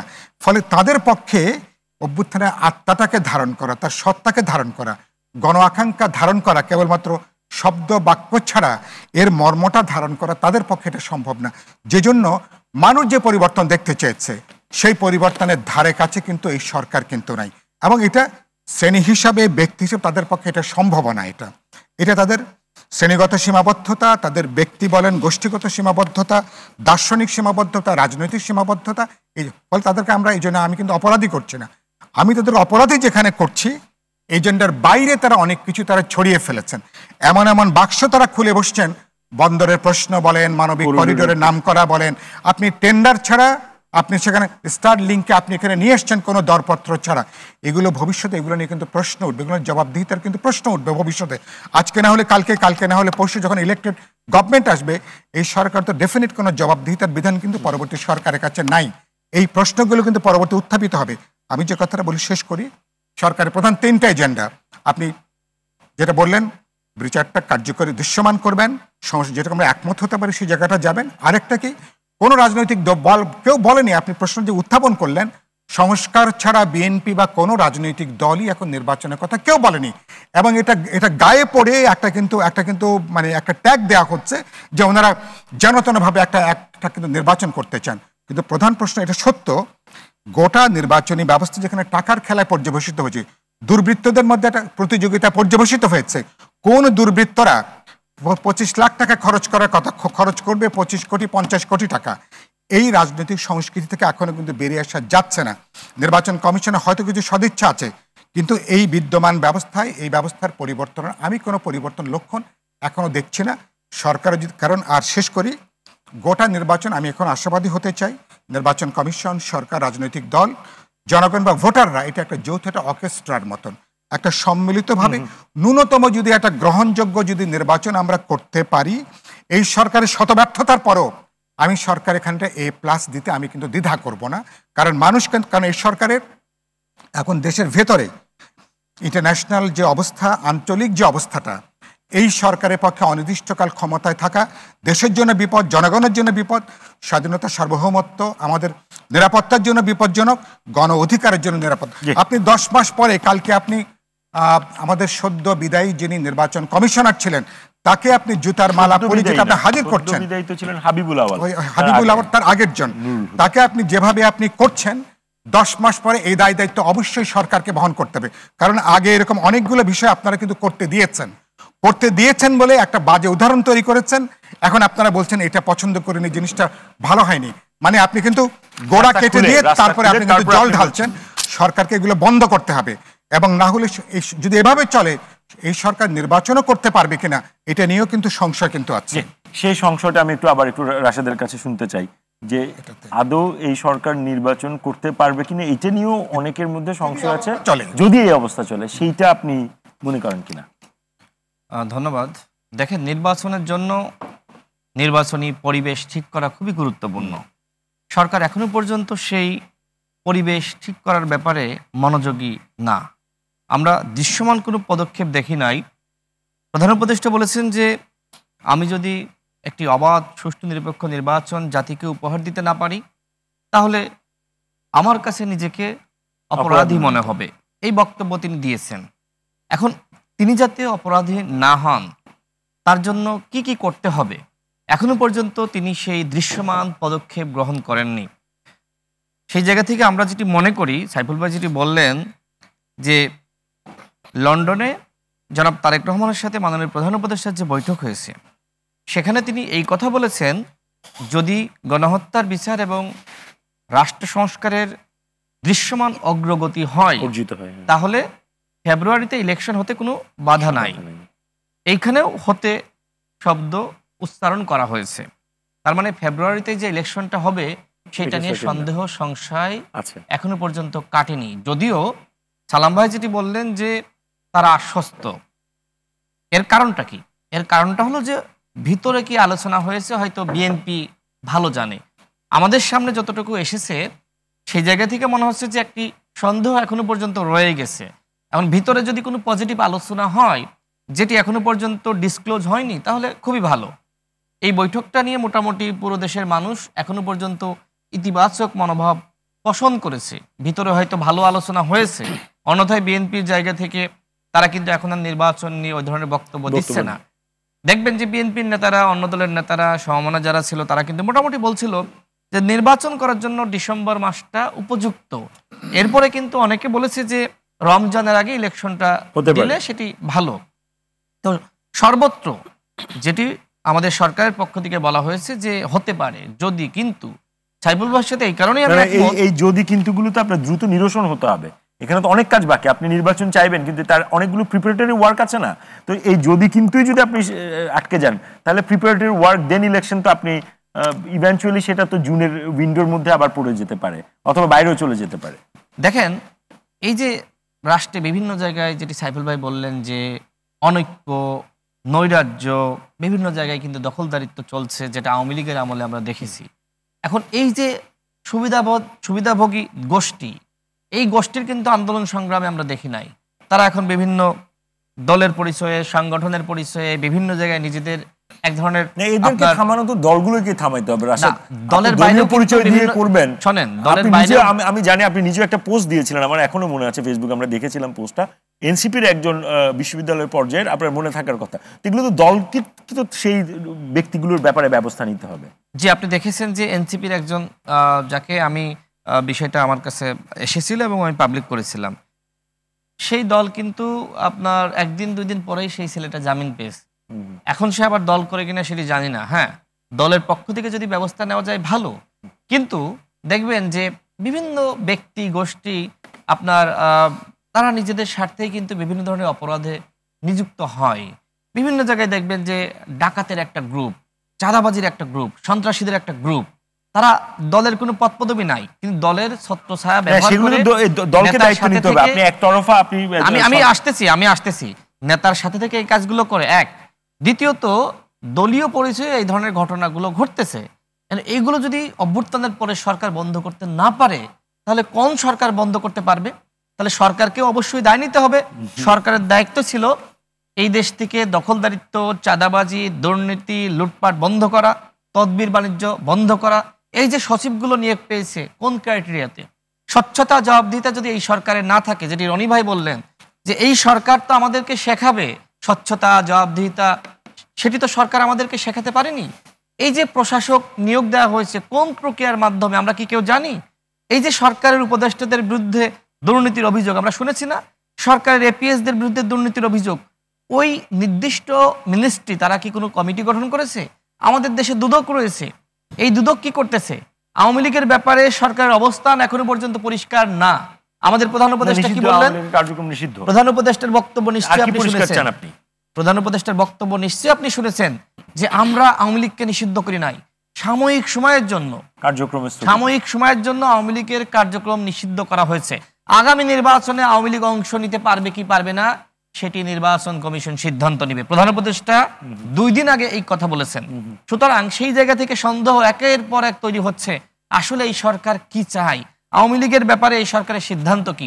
আমি রনি ভাই যেটি বললেন সেই বিষয়ে একটু বলতে চাই। দেখেন, এই যে কতিপয় ব্যক্তি বলছে যে 17 বছর ধরে রাজনৈতিক দলগুলো ব্যর্থ হয়েছে, ফাইট ব্যাক করতে হয়েছে না, যেটি রনি ভাই বললেন। আমরা তো এই আন্দোলনের সাথে ছিলাম, ব্যাকএন্ডে কি হয়েছে সেটা তো আমরা জানি, রাজনৈতিক শক্তি জানে। যখন ছাত্ররা আর মাঠে দাঁড়াতে পারছে না, একের পর এক হাসিনা গুলি করে মানুষকে মাঠ থেকে তুলে ফেলিয়েছে, তখন তো রাজনৈতিক শক্তি তাদের জীবনের শেষ লড়াই হিসেবে এটাকে নিয়েছে। নিশ্চয়ই আপনি হাইকোর্টের সামনে সেই ঘটনা ভুলে যাননি। ঢাকা বিশ্ববিদ্যালয়ের শিক্ষকরা এসেছিল এবং একই সাথে আপনার হাইকোর্ট থেকে আইনজীবীরা গিয়েছিল, সেখানে কতিপয় ছাত্র নেতা ছিল, তার মধ্যে ছাত্র অধিকার পরিষদের সভাপতি বিনিয়ামিন মোল্লা ছিল, সেখানে ওই রকম মুখ পরিচিত সমন্বয়ক রনি ভাই একজনে ছিল। তার মানে কি, নতুন ভাবে আন্দোলনটা শুরু করার জন্য ওই যে আইনজীবী ফোরামের, জাতীয়তাবাদী আইনজীবী ফোরামের তারা এসেছে এবং ঢাকা বিশ্ববিদ্যালয়ের বিএনপিপন্থী শিক্ষকরা এসেছে, এটাও কিন্তু একটা পরিকল্পনার অংশ ছিল। এখন এইগুলো তো অনেকে জানে না। এখন সর্বত্র বলা হচ্ছে রাজনৈতিক দলগুলোর কোনো অবদান নাই, 53 বছরে কিছু করতে পারে নাই। রনি ভাই খুব চমৎকার কথা বলেছেন যে সরকার কি তাহলে বিরাজনীতিকরণ করার কোনো প্রজেক্ট হাতে নিয়েছে, সেটা নিয়ে কিন্তু একটি সন্দেহ সংশয় কিন্তু রয়েছে। আমরা বারবার বলছি, দেখেন, নির্বাচন তো আমরা কেউ চাই না। নির্বাচন দিয়ে কি রাষ্ট্রের পরিবর্তন হবে? হাসিনা পরিবর্তন করতে পেরেছে? আমরা চাই আমাদের ভোটাধিকার। তিনি চমৎকার বলেছেন, আমাদের ভোট দেওয়ার অধিকারটা সরকারকে নিশ্চিত করতে হবে এবং একই সাথে ভোটের পরিবেশটা তৈরি করতে হবে। কিন্তু সরকার কিন্তু ভোটাধিকার নিয়ে কোনো কথা বলছে না। সরকারের একজন উপদেষ্টা বলেছে যে আমরা ভোটাধিকার প্রতিষ্ঠার জন্য আমরা কাজ করছি। এই যে সালাম ভাই যেটি বললেন, যদি আসলেই 24-এর ইলেকশনটা হাসিনা ভালো করতো, তাহলে 24-এর ইলেকশন সর্বশেষ হাসিনা সবাইকে নিয়ে ইলেকশন করতো, তাহলে কি গণঅভ্যুত্থান হয়? 24-এর ইলেকশনে যদি বিএনপি অংশ নিত, জামাত অংশ নিত, গণ অধিকার পরিষদ অংশ নিত, ইসলামী আন্দোলন অংশ নিত, তাহলে কি গণঅভ্যুত্থান হয়? দেখেন, অনেক দল কিন্তু নির্বাচনে অংশ নিতে চেয়েছে, কিন্তু অন্য দলের চাপে, সামাজিক প্রেসারে অংশ নিতে পারে নাই। অনেক দল চেয়েছে যে হাসিনার পতন হয়তো হবে না এবং বিভিন্ন চাপে কিন্তু তারা অংশ নেয়নি। তারা এখন বড় বড় কথা বলে। এক, দ্বিতীয়ত দেখেন, মেজর জেনারেল ইব্রাহিমদের মতন মানুষ অংশ নিয়েছে না? আমাদেরকে তো অফার দেওয়া হয়েছিল যে এমপি বানানো হবে, নুরুল হক নূরকে, আমাকে বলা হয়েছিল আমাদের নেতৃবৃন্দকে এমপি বানানো হবে। আমরা সরাসরি ডিনাই করা হয়েছে। আই থিঙ্ক সাইফুল ভাইয়ের কাছেও গিয়েছিল, প্রত্যেকটা দলের কাছে গিয়েছে। এখন আমরা যে এই যে নির্বাচনে গেলাম না, এটা কি আমাদের অপরাধ? এখন আমাদেরকে জাতির সামনে ভিলেন বানানো হচ্ছে, যেটা সাইফুল ভাই বললেন যে দলগুলো শুধুমাত্র নির্বাচন চায়। আসলে আমরা কেউ নির্বাচন চাই? আমরা তো কেউ নির্বাচন চাই না। আমরা চাই ভোটাধিকার, আমরা চাই ভোট দেওয়ার একটি পরিবেশ তৈরি করতে হবে। ভোটাধিকার মানে আমরা, হ্যাঁ, সাইফুল ভাই যেটি বললেন, হ্যাঁ, নির্বাচন তো হাসিনাও দিয়েছে, ওই নির্বাচন তো চায় না। আমরা বলছি একটি অবাধ, সুষ্ঠু, নিরপেক্ষ নির্বাচন চাই, শুধু নির্বাচন চাই না। আমরা কোনো নির্বাচন চাই না, আমরা চাই ভোট দেওয়ার অধিকার। সেই অধিকার এই সরকার যদি প্রতিষ্ঠা করতে পারে, তাহলে সরকারের যত অপরাধ, সরকারের যত অপকর্ম, এই সরকার যে অপকর্ম করছে না, অপরাধ করছে না, সেটি কিন্তু নয়। এই সরকারের উপদেষ্টারা বিভিন্ন জন দুর্নীতির সাথে জড়িত হচ্ছে। এই সরকারের উপদেষ্টারা আওয়ামী লীগের পেতাত্তা সচিবদেরকে নিয়োগ দিয়েছে না? আওয়ামী লীগের আমলে যে সকল ডিসি, এসপিরা যারা অপরাধ করেছে তাদেরকে পুনর্বাসন এই সরকার করেছে না? ইসলামী আন্দোলন বাংলাদেশ খুব চমৎকার কথা বলে, ভালো ভালো কথা বলে, কিন্তু এই বিষয়গুলো নিয়ে তারা কথা বলছে না। যে 14 সালের যে সকল ডিসি, এসপিরা, তাদের শাস্তি দিতে হবে। 18 সালের 24 সালের ডিসি, এসপিদেরকে শাস্তি দিতে হবে। ছাত্র জনতার বুকে গুলি চালিয়েছে যে সকল পুলিশ সদস্যরা, তাদেরকে শাস্তি দিতে হবে। এখনো পর্যন্ত সরকার কেন পুলিশ সংস্কার করতে পারলো না? সরকারকে কে আটকিয়েছে? বিএনপি, জামাত, ইসলামী আন্দোলন না আমরা? সরকার তো কতগুলো সংস্কার করে ফেলতে পারতো। যেমন শিক্ষা খাত নিয়ে সরকারের চিন্তা কি? রাস্তা দিয়ে যখন আপনি এই টকশের উপস্থাপক হিসেবে আসেন, আপনার কি মনে হয় যে এই রাষ্ট্রের কোনো সংস্কার হয়েছে? রাস্তায় আগে যে ধরনের জট ছিল, এখন তার থেকে বেড়েছে। এই যে রাস্তাঘাটের আপনি কোনো সংস্কার করতে পারলেন না, বিভিন্ন জায়গায় ভাঙাচোরা, আপনি কি এই 10 মাসে মোটামুটি একটি রোড মডেল আপনি তৈরি করতে পারতেন না? সেটা তো আমাদের সামনে আপনি হাজির করতে পারেন নাই। হাসপাতালে গেলে এখনো পর্যন্ত চিকিৎসা পাওয়া যাচ্ছে না, সেখানে এখনো পর্যন্ত দালাল চক্রের দৌরাত্ম্য। ঢাকা মেডিকেলের কি পরিবর্তন হয়েছে আমাকে বলেন তো? একজন ব্যাংকারকে আপনি স্বাস্থ্য খাতে সংস্কার করার জন্য তাকে আপনি স্বাস্থ্য উপদেষ্টা বানিয়েছেন। আপনার সংস্কার নিয়ে কি চিন্তা, আপনি কতটুকু আসলে সংস্কার করবেন, এই জায়গা থেকে মোটামুটি বোঝা যায় যে একজন ব্যাংকারের মাধ্যমে যে স্বাস্থ্যের কিচ্ছু বোঝে না, যার কোনো জ্ঞান নাই, তাকে আপনি স্বাস্থ্য উপদেষ্টা বানিয়েছেন। এরপরে অনেকগুলো উপদেষ্টা, কৃষি নিয়ে যার কোনো জ্ঞান নাই, একজন ব্রিগেডিয়ারকে আপনি স্বরাষ্ট্র উপদেষ্টা বানিয়েছেন, খুব ভালো কথা। কৃষি নিয়ে তার কোনো জ্ঞান আছে? সে কি কোনো কৃষকের সন্তান? মাঠে কখনো গিয়েছে? কৃষকদের সমস্যা সম্পর্কে জানতে চেয়েছে? এই যে উপদেষ্টা পরিষদ, আমি তাদের কাছে প্রশ্ন রাখতে চাই, আপনারা সংস্কার করতে চান, কিন্তু বাস্তবিক অভিজ্ঞতা লাগবে না? আপনাদের জনসম্পৃক্ততা কতটুকু? একজন কৃষকের কাছে, শ্রমিকের কাছে, রিক্সা চালক, ভ্যান চালক, তারা কি ভাবছে যাদের হাতে মোবাইল নাই? আমরা তো মনে করি ফেসবুকে কি কমেন্ট আসছে ওইটাই মানে দুনিয়া, কিন্তু আমি তো গ্রামে গিয়েছি, আমি তো প্রত্যন্ত অঞ্চলে গিয়েছি, আমি তো ধান খেতে গিয়েছি, পাট খেতে গিয়েছি, যে কৃষকরা কি চায়, কি ভাবছে, সেই চিন্তা তো সরকারের নাই। আমি শেষ করে দিই, সরকারকে অবশ্যই জনগণের কাছে যেতে হবে। এই উপদেষ্টারা যদি তাদের বাস্তবিক জ্ঞানটা না থাকে, তাহলে কোনো সংস্কার তারা করতে পারবে না। সর্বশেষ বলতে চাই, দেখেন এখানে যারা রয়েছে, আমি সবার কাছে প্রশ্ন করতে চাই, আপনারা কেউ সংস্কার চান না? আমরা প্রত্যেকটা দল সংস্কার চাই, আমরা প্রত্যেকটা ব্যক্তি সংস্কার চাই, কিন্তু সরকার এই যে রাজনৈতিক সংস্কৃতির কোনো সংস্কার করার ব্যাপারে কোনো উদ্যোগ শুরু থেকে নিয়েছে? কোনো উদ্যোগ তো নেয়নি। এদেশের সব থেকে বড় সমস্যা রাজনীতিবিদ এবং রাজনৈতিক সংস্কৃতি। দেখেন, রাজনীতিবিদরা দুর্নীতি করবে না, রাজনীতিবিদরা চাঁদাবাজি করবে না, রাজনীতিবিদরা সৎ হবে, দেশপ্রেমিক হবে, সেই সংস্কারে সরকার কোনো পদক্ষেপ নিয়েছে? এদেশের ব্যক্তি পর্যায় থেকে যদি কোনো সংস্কার না হয়, এই যে লিখতেছি না, এই পাঠ্যপুস্তক দিয়ে কোনো কিছু হবে না। সুতরাং সরকারের দায়িত্ব ছিল ব্যক্তি পর্যায়ে সংস্কার করা, এদেশের সংস্কৃতির পরিবর্তন করা। এই ব্যাপারে সরকারের কোনো মনোযোগ নাই। রাশেদ, ধন্যবাদ। শহীদ ভাই, রাশেদের কথা শুনে মনে হলো সরকার কি সে আরো লোডেড করে ফেলেছে, খুব মাইক্রো লেভেলে সে সংস্কার চাই, ব্যক্তি পর্যায়ের সংস্কার চাই।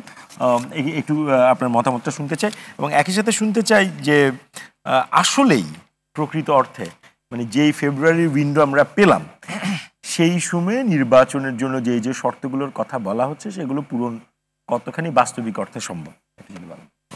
প্রথম হলো যে ব্যক্তির সংস্কার, এটা ব্যক্তির সংস্কার তো এই অন্তর্বর্তীকালীন সরকারের পক্ষে করা সম্ভব না। ব্যক্তির সংস্কারে ব্যক্তিকে করতে হবে। এটা পরিবার থেকে হতে পারে, এটা স্কুল থেকে হতে পারে, শিক্ষালয় হতে পারে, আর রাজনৈতিক দলগুলো তাদের নিজেদের সংস্কার নিজেরাই করবে। রাজনৈতিক দলগুলো তাদের কর্মী বাহিনীকে বা তাদের নেতা নেত্রীকে কিভাবে জনগণের কল্যাণের জন্য কাজ করতে উদ্বুদ্ধ করবে, সেবক বানাবে, সেটা রাজনৈতিক দলের কাজ। ওইখানে আমার প্রধান উপদেষ্টা বা তাদের কোনো কাজ নাই। এটা কোনো এনজিও প্রজেক্ট হতে পারে না যে আমরা একটা এনজিও প্রজেক্ট খুলে দিলাম, ওখানে সব রাজনৈতিক কর্মীদের ট্রেনিং দিতে, সিভিক ট্রেনিং। পার্লামেন্টের যারা এমপি তাদেরকে অনেক ট্রেনিং ইউনিসেফ, ইউনেস্কো এরা দিয়েছে, তাতেও খুব একটা লাভ হয়নি। পুলিশের মানবাধিকার ট্রেনিং দেওয়া হয়েছে কিন্তু বছরের পর বছর। ওখানে পুলিশের যে হয়, ট্রেনিং হয়, ওখানে কিন্তু এই মানবাধিকারের উপরে অনেক ঘন্টা লেকচার দেওয়া হয়। তারপর আসার পরে ওটা সব ভুলে যায়, ভুলার পরে ওর কাছে খালি থাকে 54। তারপরে থাকে যে ওই আসামি কতজন এবং কতজনকে বাড়ানো যায়। তো এগুলো হচ্ছে যে এই সংস্কারগুলো মাইক্রো লেভেলে, এটা সরকারকে করতে হবে, যারা সরকার পরিচালনা করবেন। কিন্তু অন্তর্বর্তীকালীন সরকারের তো মেয়াদ একটা আছে, এটা তো অনেক বছরের জন্য আসে নাই। 10 বছর 20 বছর যদি সময় দেন হয়তো কিছু করতে পারবে। বাট ওই যে রাশেদ যেটা বললো, যে তাদের যে উপদেষ্টা পরিষদ আছে, তাদের যে যোগ্যতা, তাদের যে সীমাবদ্ধতা, এটা তো জনগণের কাছে স্পষ্ট। সুতরাং তারা এটা করতে পারবেন না। একটা পুলিশ বাহিনীকে নেতৃত্ব দেওয়ার মতো এখন পর্যন্ত আমরা ওই অর্থে তার রোলটা দেখতে পাচ্ছি না, ভূমিকাটা নাই। এটা সাইফুল ভাই বললেন যে ঘটনা ঘটছে, মব চলবে না, আর এই চলবে না শুনতেছি গত 6 মাস ধরে। এমনকি সেনাবাহিনী প্রধানও এটা বলছেন, আর মব সহ্য করা হবে না। তারপরে মব হয়, মব তৈরি করা হয়। এখন এটার ব্যাপারে আপনি বলতে পারেন যে এই যে জিনিসগুলো হচ্ছে, এই আইন শৃঙ্খলা পরিস্থিতির অবনতি, মব, যে চাঁদাবাজি, দখল, এটার জন্য আপনি হঠাৎ করে কমে যাবে যখন ফেব্রুয়ারির না কমবে না, সেটাই প্রশ্ন। এই কারণে রাজনৈতিক দলগুলোকে কেন আপনি বলবেন, কেন আপনি অন্যদেরকে ট্যাগ করবেন? বিএনপির লোক এটা করছে, বা জামাতের লোক এটা করছে, বা অন্য ইসলামী দলের লোক এটা করছে, যদি করে থাকে, যদি সেখানে আপনি বিচার করেন না ভাই, করতেই পারে। এত বড় বড় দলের কোথায় কোন নেতা, পার্টি নেতা, তৃণমূল পর্যায়ে কে আছে, চোর ডাকাত বদমাইশ কি কে আছে না, আগে শুনতাম না কাউয়া, এবং তারপরে হাইব্রিড। তো এখনো তো এই সব লোক ঢুকে পড়তে পারে বিভিন্ন জায়গায়। সরকারের দায়িত্ব কি? সরকারের দায়িত্ব হলো আপনি মব যারা করে তাদেরকে গ্রেপ্তার করা, তাদেরকে আইনের সোপর্দ করা। আপনি যদি এটা করতেন, এখন পর্যন্ত আমি কোনো দেখি নাই। আপনি এই ঘটনার পরে সাইফুল ভাই যেটা বললেন, যে একজন প্রাক্তন, তার অনেক দোষ থাকতে পারে, তার লিমিটেশন থাকতে পারে, তিনি কোন অবস্থায় কিভাবে কাজ করছেন, এগুলো নিয়ে আলোচনা করার দরকার নেই। ভাই তখন তো হাওয়া ভবন নামে কিছু হাওয়া না কি আয়নাঘর নামে একটা কিছু ছিল, তো তখন তো আপনি গুম খুন তো ছিল, আপনাকে উঠায় নিয়ে যাওয়ার ঘটনা ছিল। আপনি বড় পদে চাকরি করছেন তাতেই আপনি সুরক্ষিত, এটা ভাবার কিন্তু কোনো কারণ নাই। এখন কি সুরক্ষিত আছে লোকজন? সুরক্ষিত নাই তো। কখনো রাজনৈতিক দলের জন্য সুরক্ষিত থাকে না, তখন সরকারের মন্ত্রীদের জন্য সুরক্ষিত থাকে না। আমরা তো independent civil service, independent judiciary, independent police service করার কোনো চিন্তা করি নেই। জুডিশিয়াল সেপারেশন হয়েছে, তারপর জুডিশিয়াল কি ইন্ডিপেন্ডেন্ট হয়ে গেছে? আমরা কি দেখছি জুডিশিয়ালে? তো সুতরাং একটা ব্যক্তি যখন কাজ করেন তখন কি সীমাবদ্ধতার মধ্যে কাজ করেন এটা হয়তো আমরা চিন্তা করি না। সমস্ত রাষ্ট্রযন্ত্র মিলে যদি একটা খারাপ কাজ করে সেখানে একটা ব্যক্তির কিছু করণীয় থাকে না। তারপর দায়িত্ব তার, তিনি পদত্যাগ করতে পারতেন, তিনি ওই দায়িত্ব নাও নিতে পারতেন, সেই সাহসটাও থাকতে হবে। আপনি একটা দায়িত্ব নিলেন, তারপরে পদত্যাগ করে দিবেন, তারপর আপনি কোথায় যাবেন? বাড়ি ফিরতে হবে না আপনাকে? বাড়ি ফিরতে পারবেন নাকি আপনি আয়না ঘরে চলে যাবেন, নাকি গুম হয়ে যাবেন? সেগুলোর অনেক রিস্ক থাকে না? কে কোন সময় কি চাপ দিচ্ছে এটা তো আমরা জানি না। তারপরে আপনি একটা মব করবেন, মব করে এইসব কাণ্ড করবেন। এই মব যদি বন্ধ না করতে পারে, অনেক নাগরিক এরকম মনে করে যে এইসব মব সৃষ্টি করা হচ্ছে ইচ্ছাকৃতভাবে, যাতে ওই যে বলবেন তখন আইন শৃঙ্খলা পরিস্থিতি তো ভালো না, এই অবস্থায় কি নির্বাচন দেওয়া যায়? Big question. জনগণ কিন্তু এই কোশ্চেন করতেই পারে। আমিও এই প্রশ্ন আপনার মাথায় আসে না? হ্যাঁ, আমি তো করতে পারি যে ভাই এই যে আইন শৃঙ্খলা পরিস্থিতি এত অবনতি, এর মধ্যে যদি আপনি নির্বাচন করেন, নির্বাচনের মাঠে তো কোনো শৃঙ্খলা থাকবে না। আমরা তো একটা ভালো নির্বাচন চাই, আমরা যে ভোটাধিকার চাই, তাই না? ভোট যাতে জনগণ গ্যারান্টি হবে। আমরা কোথায় পাবো যে ভোটের দিন এই ধরনের না? ভোটের দিন না, তার আগে, ভোটের আগে আপনাকে আইন শৃঙ্খলা পরিস্থিতির এই বিষয়টা ঠিক করতে হবে। আপনি 24 ঘন্টা হয়ে গেছে, ওইখানে তো দেখা গেছে সে কোনো দল করে কিনা এটা আমি জানি না, সে মব করছে, সে একটা অন্যায় কাজ করছে, তারা কয়েকজন মিলে এই অন্যায় কাজ করছে, এর একটা ভিডিও আছে চমৎকার, এখন তো খুব ভালো হয়েছে, ভিডিও রিপোর্টিং হয়ে যাচ্ছে, নিজেই করছে। হ্যাঁ, সে নিজেই করছে, খুব ভালো কথা। তো নিজেই নিজের অপরাধটা কি করছে এটা দেখিয়ে দিছে, তারপর তো 24 ঘন্টার মধ্যে তাকে গ্রেপ্তার করা যেতে পারে। সে তো ভাই হাওয়া হয়ে যায়, তার জন্য তো ইন্টারপোল রেড অ্যালার্ট লাগবে না। আমাদের প্রেসিডেন্টের জন্য ইন্টারপোল রেড অ্যালার্টের কথা আমরা শুনেছিলাম, সে নিজেই চলে আসছে। তখন কি আমাদের স্বরাষ্ট্র উপদেষ্টা কি বলেছিল জানি, আমি পদত্যাগ করে ফেলবো যদি বিচার না হয়। 3 উপদেষ্টা একটা কমিটি করছে, তার কোনো কিছু আছে? এখন এইসব নিয়ে আলোচনা করতে হলে সারা রাত ধরে আলোচনা করা যাবে, কিন্তু উনি তো পদত্যাগ করেন নাই, করবেনও না, করার কোনো কারণ নেই। কেন যারা ক্ষমতায় বসেন, ক্ষমতার চেয়ারেও যে আঠা লাগানো থাকে, ওই চেয়ার থেকে সহজে উঠা যায় না। এইসব কারণে আপনি আগামী নির্বাচন অনেক যদি কিন্তুর মধ্য দিয়ে একটা নির্বাচন করতে হবে।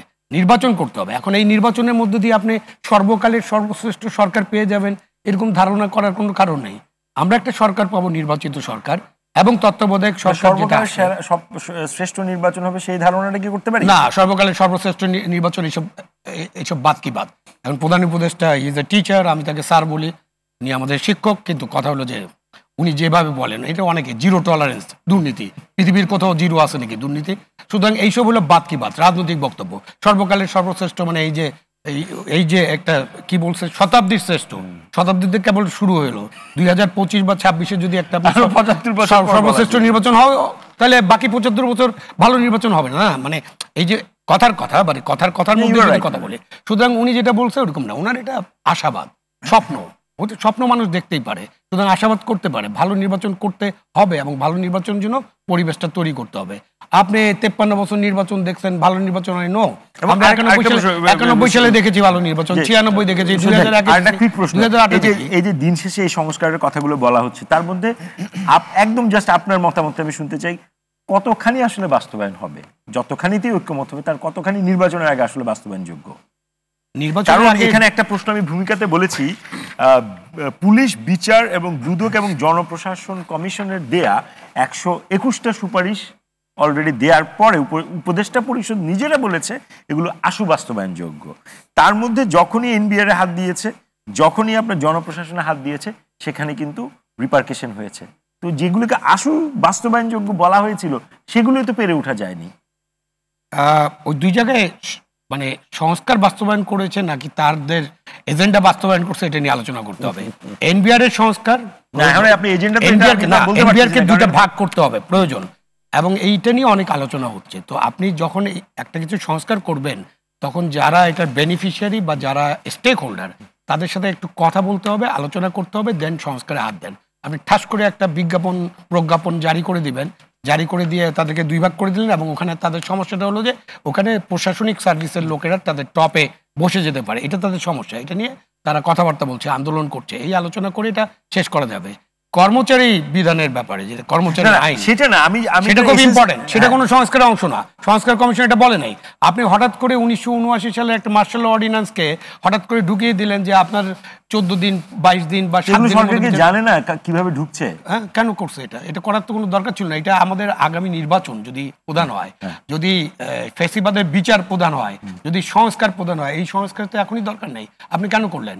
সেই জন্যই তো জনগণ এরকম ধারণা পোষণ করতে শুরু করছে যে আপনি ইচ্ছা করে আইন শৃঙ্খলা পরিস্থিতি অবনতি ঘটাচ্ছেন, ইচ্ছে করে মব কন্ট্রোল করছেন না, ইচ্ছে করে সরকারি কর্মচারী একটা আইন তৈরি করে দিলেন যাতে সচিবালয়ে এইটা নিয়ে আন্দোলন হয় এবং এটা ছড়িয়ে পড়ে, ইচ্ছে করে এনবিআর এর মধ্যে এগুলো ঢুকে ফেলেন। মানে আপনি যেগুলো ইম্পর্টেন্ট না সেরকম আনইম্পর্টেন্ট এজেন্ডায় যাচ্ছেন, অগুরুত্বপূর্ণ কাজগুলো করছেন এবং সেটা নিয়ে একটা সমস্যা তৈরি হচ্ছে। এবং সমস্যা তৈরি করে আপনি আপনার ক্ষমতার যে দৈর্ঘ্য সেটাকে লম্বা করতে চাচ্ছেন কিনা। আমরা তো চাই না। আমরা ডক্টর ইউনূস সাহেব আসছেন, উনি অন্তর্বর্তীকালীন সরকার, নামই অন্তর্বর্তীকালীন সরকার। এটা তো বিপ্লব টিপ্লব এইসব বয়ান দিয়ে তো কোনো লাভ নাই। কারণ হচ্ছে যে আপনি এই সংবিধানের অধীনে শপথ নিচ্ছেন, আপনি 106-এর ইয়াটা আপনার আদালতের চেয়েছিলেন রেফারেন্স, তার মধ্যে প্রধান বিচারপতি এবং আরেকজন বিচারপতি সেনাবাহিনীর তত্ত্বাবধানে ছিল। এইসব নিয়ে তো অনেক আলাপ আলোচনা হবে, কি হলো না হলো, কিভাবে রেফারেন্স আসলো, ফুল কোর্ট কোথায় বসলো, এইসব অনেক বিষয়, অনেক আলোচনা, এইসব অনেক আলোচনা।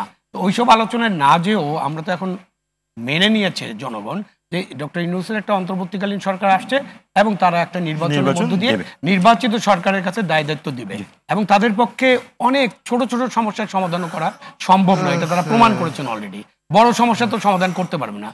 সুতরাং আমাদেরকে একটা নির্বাচনের দিকে যেতে হবে এবং একটা ভালো নির্বাচন করার জন্য যে পরিবেশ দরকার সেই পরিবেশটা তাদেরকে তৈরি করতে হবে এবং এটা তাদের দায়িত্ব, অন্য কারো দায়িত্ব। আমরা একেবারে শেষ রাউন্ডে সবার কাছ থেকে আমরা খুব সংক্ষেপে শুনবো। সালাম ভাই, আপনি যদি আসলে যে চ্যালেঞ্জে সংস্কার পড়ছে কিনা এবং তার থেকে যদি পড়ে থাকে তার থেকে উত্তরণের উপায় দিয়ে আপনার বক্তব্যটা শেষ করেন। কোনো চ্যালেঞ্জ নাই, শুধু শুধু তারা বিতর্কের মধ্যে নিয়ে যাচ্ছে এবং সেটা হলো যে সচিব সাহেব যে কথাটা শেষের দিকে বললেন যে আসলে, আর রাশেদ যে তা বলছে যে এটা, ও কিন্তু বলছে যে সরকার এই দুর্নীতি জড়াইতেছে, এটা হইতেছে ওইটা হইতেছে। অর্থাৎ আমি বলতেছি যত সময় যাবে ততই কিন্তু এই সরকারের বিরুদ্ধে অনেক কিছু জমা হতে থাকবে এবং জনগণের মধ্যে তাদের আস্থাটা কমে আসবে। তখন কিন্তু স্বাভাবিকভাবেই যে কথাটা আমরা দীর্ঘদিন ধরে যে বারবার বলতেছি, কেন বলতেছি আমাদেরকে দোষারোপ করে, আমরা বলছি জুলাইয়ের স্পিরিটটাকে নষ্ট করে ফেলা হচ্ছে। জুলাইয়ের মধ্যে দিয়ে যে ঐক্যটা সৃষ্টি হয়েছে সেটাকে বিভক্তি করে আজকে দেখেন 5ই আগস্টের পর তো 5 দিন পুলিশ ছিল না, এই ছেলেরা এই মেয়েরা চালাইছে না। আমরা আমাদের নেতা তারেক রহমান নির্দেশ দিছে যে সবকিছু নিজেরা নিয়ন্ত্রণ করতে হবে, করা হয়েছে। এই কারণে বলবো যে এখন সবচেয়ে বড় কথা, এখন এই বিতর্কের দিকে আর নেওয়া উচিত না। যেটা লন্ডনে যেটা আলাপ হয়েছে সে আলোচনা অনুযায়ী তারা ফেব্রুয়ারির মধ্যে ইমিডিয়েট নির্বাচনের ঘোষণা দিয়ে নির্বাচনী ট্রেনে তুলে দেখ। অনেক যেটা সংশয় হচ্ছে এই সংশয় থাকবে না যখন নির্বাচনে নেমে যাবো। আমাদেরকে এখানে শেষ করতে হচ্ছে। দর্শক, আজ এ পর্যন্ত। আগামী সপ্তাহে হাজির হব নতুন কোনো ইস্যু নিয়ে। সে পর্যন্ত সবাই ভালো থাকুন।